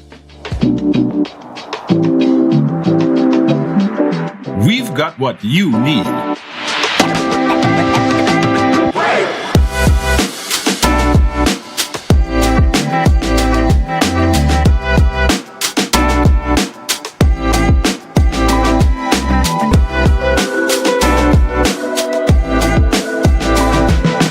From idea to install. Brothers Habet, all your building needs under one roof. The biggest football event in the world is finally here, and Smart is giving you the chance to play and win. Before every match starts, predict who will win. The more predictions you make, the more chances you have to win. Get 1 point towards your total when you guess the winning team. Predict the exact score and earn up to 4 points. The top scorer at the conclusion of the World Cup wins the grand prize of $2,500 in cash. That's not all. Players get a chance to win weekly prizes. Plus, our quarter-final winner gets a watch party package. Play directly in the Smart app for just 50 cents per entry. Prediction starts June 1st to July 18, 2026. Don't just watch the World Cup. Play along and win with Smart. Smart, bringing people together.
Back to the WB Wake Up Belize Morning Vibes. Mose Hyde here in the studios, and we are joined here with Dylan Vernon, who is the Executive Director of BELPRI, which is the Belize Policy Research Institute. And we know in the middle of a hurricane, nobody want to hear about the climate change scientists and our present study where they do right now. And so we're in the middle of a full corruption hurricane. And this study, you're there under the bonnet to try to figure out what need to be tightened, what need to be changed, this needs to be changed. And somebody says, well, boy, right now we want to hear about how we could deal with, people just the carry away money and just this constant thing going on. And so there's a level of outrage going on right now in the community. There's undoubtedly a level of outrage, but I think it's important that outrage not enough. Because it's a finite energy, right? It dissipates and then It's just a waiting game, isn't it? You know, when it comes to the issue of reports and research and putting things on the table, the way I see it is every society has different roles that people fill. Mm-hmm. There's a sort of maybe a puzzle that pieces are put together, and one of the pieces is it has to be information, objective, independent studies, and while some people will say, as you just said, that these will just sit on a shelf somewhere. Mm-hmm. The idea is that these are used not only by Belpre in this case to advocate for change, but also the idea is that it is also used by other organizations, by the media, for sharing, for putting out this information. And not everyone is going to want to do this work. Mm-hmm. And it's not easy work. But translating it, making it accessible to people has been missing. And that's one of the things Belpre doesn't want to do. And so you will see us doing more and more broke it down videos, TikToks, etc. about the reports we put out to make it more accessible to people, but also doing more advocacy about the recommendations with government. And that will require alliances with other organizations, the Belize network of NGOs and others who we are talking to ensure that at least they know about these things. And also the media, we'll have the media a media session on the report we are putting out on campaign finance regulation. So are you going to be making proposals as to what, or recommendations as to what would be the first the first package of regulations that we need? Absolutely, absolutely, yes. And I won't give away that because it's coming in the next 3 weeks. But the report basically is asking the question, 3 questions. Why have we failed at doing this? What have other countries done comparatively that works? What proposals have we made in the Belize already? There have been. And what from these can we take? And then the last question is, what is fit for purpose for Belize's reality right now in terms of going ahead with campaign finance regulation? So it's a comprehensive study. It has concrete recommendations, which we will share on the 28th of July at the House of Culture is when it's being released. Most during the break we are talking about it's a big one, the sort of cynicism. People don't feel that things like campaign finance regulation will work. It's a sort of cynicism shared especially by political leaders. If we listen to the Prime Minister respond to questions about campaign finance regulation, especially recently, he would say, yes, it's important, but it's hard. And look at the United States. They can't do it. It's like that sort of attitude of And the former Prime Minister had the same thing, Dean Barrow. I think he made a comment once that the corruption and money in politics, like the poor, will always be with us, something to that effect. And that permeates in the society. So that cynicism is hard, is a big barrier. But if we give in to it totally, we might as well pack up and say goodbye to the country. We have to have advocacy for change, and that requires having education, which requires information. And it's a long process that organizations like SPARE back in the day used to do comprehensively. But I think from my own analysis, one of the things that is missing right now, perhaps the biggest thing, is serious progressive advocacy organizations that work consistently for advocating for recommendations coming out of studies like this. And in that absence of, perhaps outside of the environmental area and some activity by unions, it's hard to find organizations that do this on a regular basis and a consistent basis today. And so I think the media has filled that gap quite a bit. In fact, it's the media who is leading on the recent scandal of the day, as I call them. So we really need to have, and perhaps the biggest weaknesses for me, the biggest weakness for me is more of the spheres of the world. The Society for the Promotion of Education and Research back in the 90s, 2000s, that take you through the whole process. I will push back a bit on having of having it being characterized as cynicism. If I want to get, when scientists, astrophysicists want to get a rocket to escape Earth's gravity, they can't minimize the actual amount of energy that is required. If they do, the rocket comes falling back down to the ground.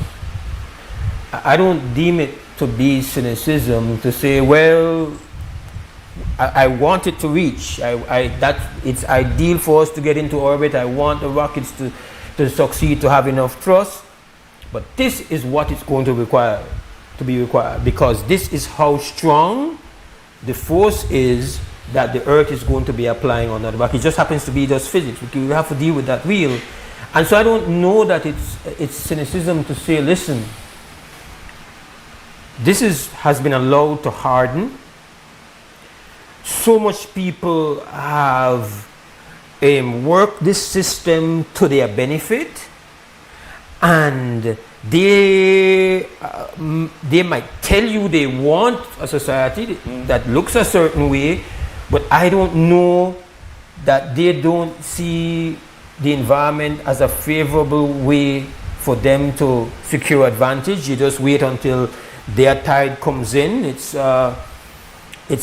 what works for them, and that is the gravity that holds us stuck to status quo. No, I agree to some extent. I mean, there's a difference more between being realistic and knowing and understanding the practical barriers and limitations, and just giving up and saying, well, nothing can happen. No, giving up. No. I'm not in that school. I'm not in that school. I am in the school of saying, identify the trust requirements, meaning that this is an important part. So we have some rocket fuel. We have some rocket fuel, but you know what? We need lots more, and we need to make sure that the rocket fuel is in tanks where we make sure we have fuel to reach into the grassroots communities. Make sure that engine that will move things like this along, that has to be there. It has to be there, and the fuel has to also not only be research, but it has to be people's awareness and education. And it's a hard sort of thing to see happening in the next few years, but I am optimistic that we will, and that is because I've seen, if we look at the history of, we are 45 years old, we are a young country, and we have had wins in that 45 years. There have been some victories, however small they might be. We have to celebrate those, but at the same time, after cycle and cycle of, especially electoral cycles of different governments being in power, we as a people now understand that the change that needs to happen isn't going to be happening with what we have right now. The status quo isn't causing change. It's enough. And so the deficit of trust, the lack of trust that people have in political institutions, in politicians, in even security apparatus is high as it has been for a long time. And when things like the Bunna case and when these scandals they blow up, people basically see the systems without its claws. And I think more and more people understand and see that we need to change what is happening in terms of our democracy, in terms of how we do campaign financing, in terms of how we do security and policing. What is missing, from my point of view, and this might sound idealistic, is that we need to match the outrage that is there and the understanding that is there with a forum, a space, an organized space for that to coalesce. And I believe it will happen. It most likely will come in the form of a new political party, a new political movement. But we have to, and part of what I see my role as, and Belpre's role as, is to provide some of the building blocks for that, with information, with some advocacy, and that when that time comes for the bigger change, you have some of the building blocks in place. How important it is to make it measurable, make it something that you could actually hold on to as, what is the total, as best we can, what is the total expense to us, the present system? What is the full magnitude of the pain that is caused by the present status quo? I mean, yes, we can get up when we're having these conversations. We say, corruption is responsible for, poverty. It's responsible for, the country not moving ahead. We are going to be taken advantage of by people who are opportunistic. They like it this way. We end up with, big sharks coming and biting huge chunks out of us. Like, to fully, do you think that is also something that has to be? It has to be measurable. To be determined, just as best we can. Yes, and it's hard to do it because there's no disclosure requirements for money in politics right now, and so everything is ad hoc. And one of the things that you can do, though, I mean, there are two indicators that you can look at. One is, as I did in the work I did on handout politics, you can give a rough estimate of the amount of money that politicians spend in both parties over the course of a 5-year cycle, including campaign expenses, but also the expenses that they entail at these clinics on a annual basis. And one of the figures I came up with was over a 15-year period, the amount is over $1 billion. That is off the ledger. Off the ledger. And that is monies that, I mean, our budget right now is what, let's have $1.5 billion. Almost going towards half $2 at billion. least. Yeah. I mean, this is over a 15-year period. Yeah. Now, that is perhaps only the tip of the iceberg.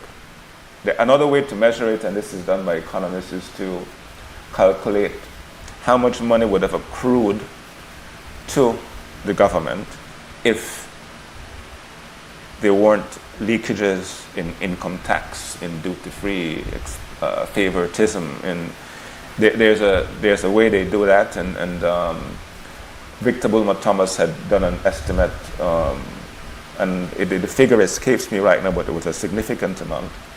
At monies lost due to the influence that private donors have and the returns on investment that they call it, that they get to a country.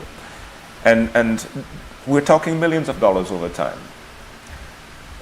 That money clearly could have been used for development, for housing, for fighting poverty, etc. So it's a serious issue. I mean, it's so, like, when you try to calculated. And it has, we have, I think, an effort should be made. You have to consider because how much money has been spent on roads that were not done properly. Like I know, for example, between Belize City and Halova, that's over a 25-year period. That's been done, even I think about 30 years when they started to do the initial work on that. Then they had to resurface it.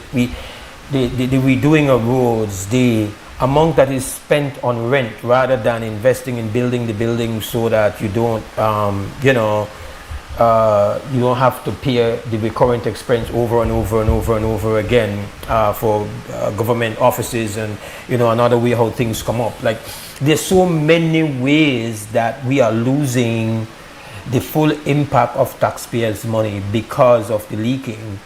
And focusing on that then really gives us a sense of what the either is. Is this what we want, or do you think we would have a better overall society if this amount is being applied to creating a better living experience and a better nation state? Really going into the rocket for thrust. You're right. Showing the real impact in financial, but also in institutional ways, and boiling it down to how does it affect me, the individual citizen, is also important. And not enough of that has been done, and it's not been done partly because it's hard to get the figures, and that's because the game is by design under the table. I'm not more righteous than anybody, but I think what I have, myself, yeah. I think what I have is a very developed sense of just the rough costs of the impact on unborn children, what they come into, the debt that's going to fall on a child as it comes into existence. At this present time, as a citizen of Belize, there's a debt that it carries immediately. We're a nation in debt. We're an indebted nation. We're a borrowing nation. We're a begging nation. Most of our primary schools are struggling for basic infrastructure, for quality of the environment itself, the experience, the quality of space for them to go to a park, if they have a gift for sport, if they have a gift for arts, if they have their full potential. I see it like a suppressing blanket on what they could ultimately be. That's how I feel it in a very palpable way. I'm really, and so it impacts me to understand that is the either that we're living in, the crushing of unborn children's potential because they come into an environment that is being depleted. And so that is where I feel deeply.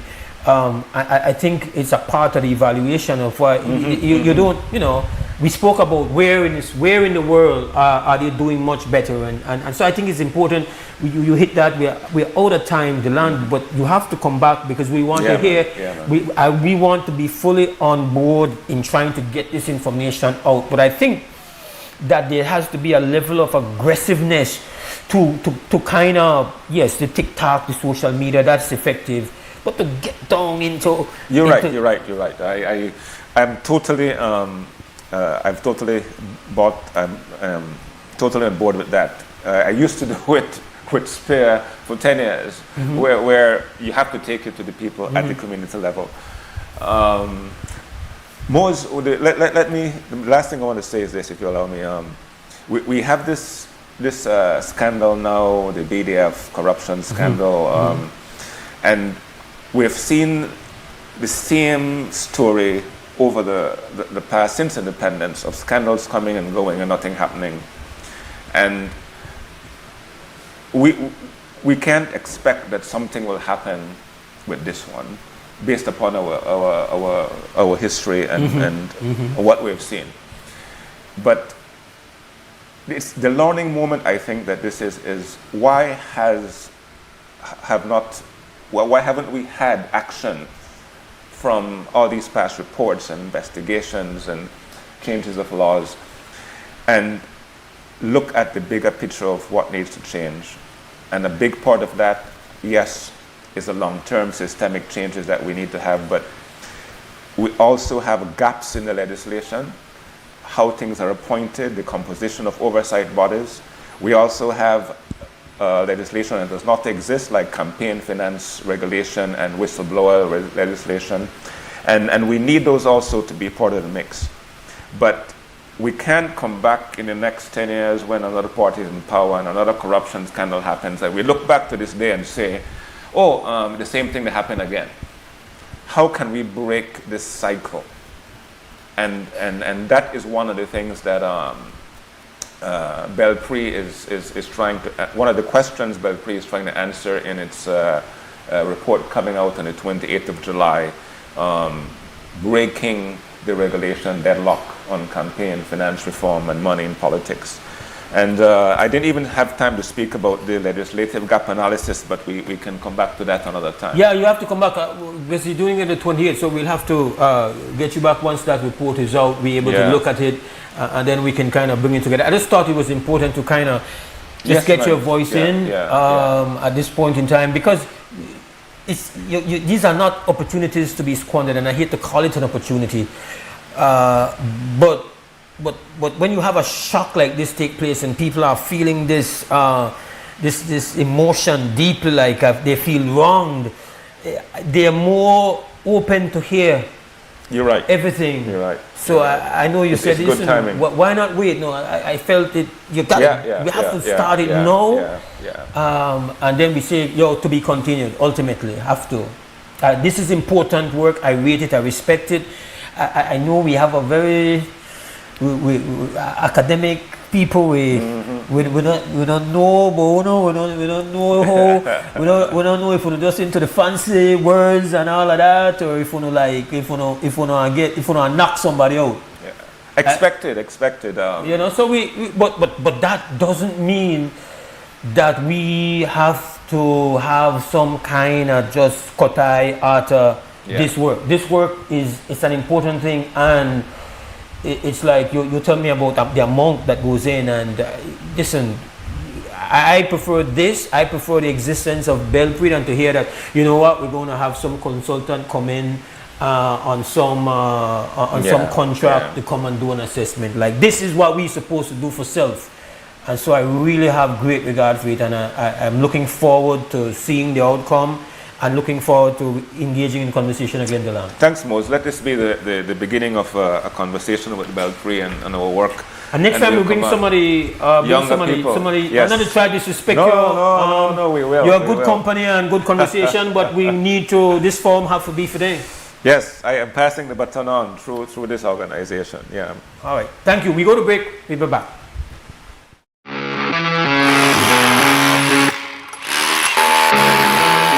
When the job demands more, Milwaukee Power Tools are designed to handle the toughest jobs on the construction site. If it's speed, durability, and performance you need, Milwaukee is the perfect choice. For unstoppable power at an unbeatable price, make it Milwaukee. Nothing but heavy duty. Available at Benny's. Quality and savings.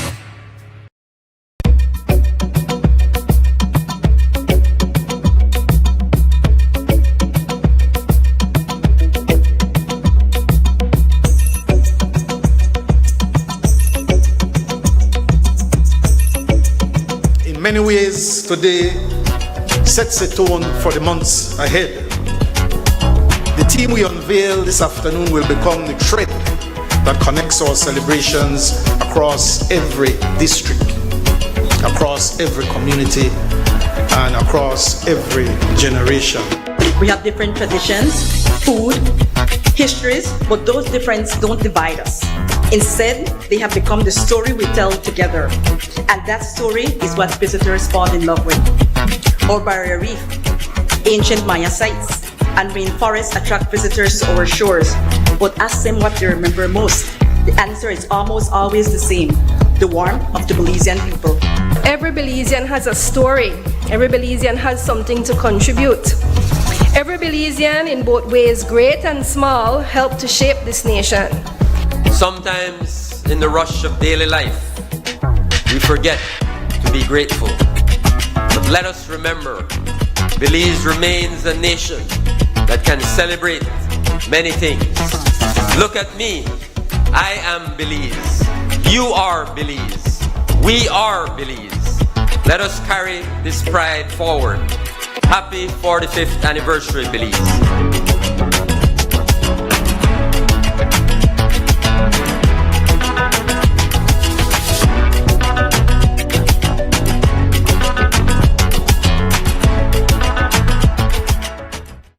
I've always been fascinated with gemstones.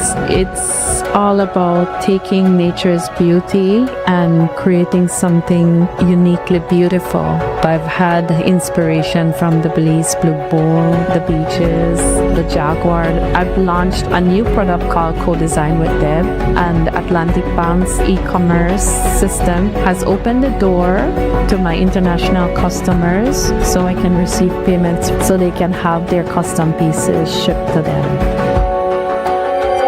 Atlantic Bank, building the future together. Nando's Wholesale is your market leader in Belize's wholesale industry when it comes to high quality products at the most reasonable and competitive prices. With over 40 years in the wholesale business, Nando's Wholesale embraces the partnership of the hotel industry in Belize by providing world-renowned brands in wines, seasonings, condiments, and cleaners in industrial sizes, as well as small and large kitchen appliances and equipment. Nando's also takes pride in providing one of the quietest and most durable air conditioning systems in Belize with technical support and spare parts. Nando's Wholesale.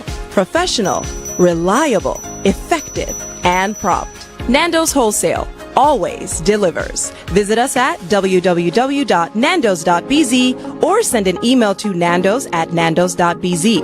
Or, even better yet, give us a call today at 222-500 or 280-8080 to speak to one of our sales representatives today.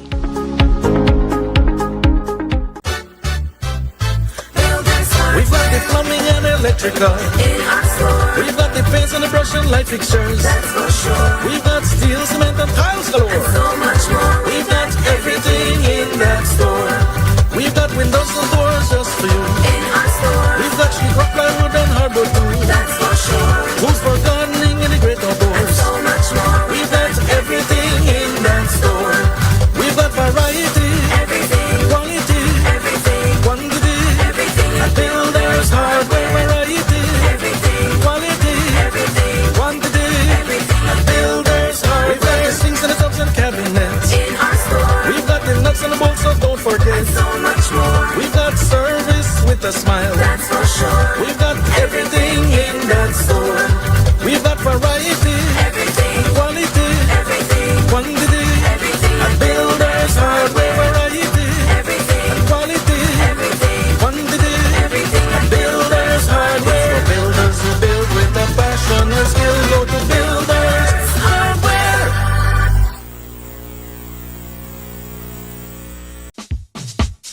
Whether you are a busy person or stuck in traffic or having an adverse or very demanding circumstance, tension builds up, causing you to be stressed out. Stress attacks everyone, anytime, any age. And stress is a killer. Palm City? It's best to be alive than dead. So visit Freetown Drugstore to get options to relieve stress and to relax your mind. Yes, sir. What can I do for you today? I'm so stressed out. Okay, after I help you right now. When I this daily, for 10 days, I am good after that, okay? Okay. Freetown Drugstore, 28 Freetown Road, where you are better off alive than dead. Freetown Drugstore, telephone 223-2876.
All right, we are done for today. We got to leave you at the final break. We're way past our time. We got to get out of the building. Morning stew follows, so we got to get out of here. Have yourself a great Tuesday.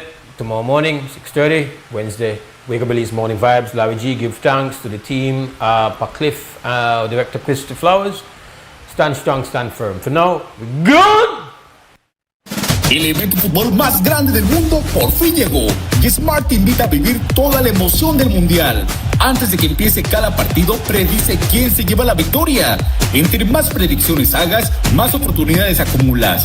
Suma un punto cuando le aciertes al equipo ganador y si le atinas al marcador exacto, obtienes hasta 4 puntos. La persona con más puntos al terminar el mundial se lleva $2,500 en efectivo. Y eso no es todo. También habrá premios semanales durante toda la competencia. Además, el líder de los cuartos de final se lleva un paquete completo para armar su Watch Party. Participa directamente desde la app de Smart por solo 50 centavos por participación. Las predicciones estarán disponibles del 1 de junio al 18 de julio del 2026. No solo veas el mundial, vívelo con Smart. Smart, bring people together. I've always been fascinated with gemstones. It's all about taking nature's beauty and creating something uniquely beautiful. I've had inspiration from the Belize Blue Bull, the beaches, the jaguar. I've launched a new product called Co-Design with Deb, and Atlantic Bank's e-commerce system has opened the door to my international customers so I can receive payments so they can have their custom pieces shipped to them. Atlantic Bank, building the future together.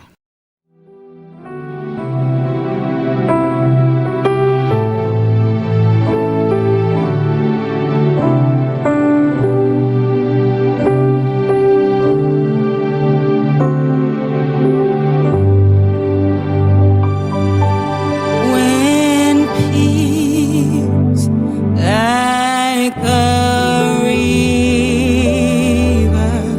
attendeth my way, when sorrows like seas billows roll, whatever my lot, thou hast taught me to say, it is well, it is well with my soul, it is well, it is well with my soul, with my soul, it is well, it is well with my soul. Though Satan showed buffet,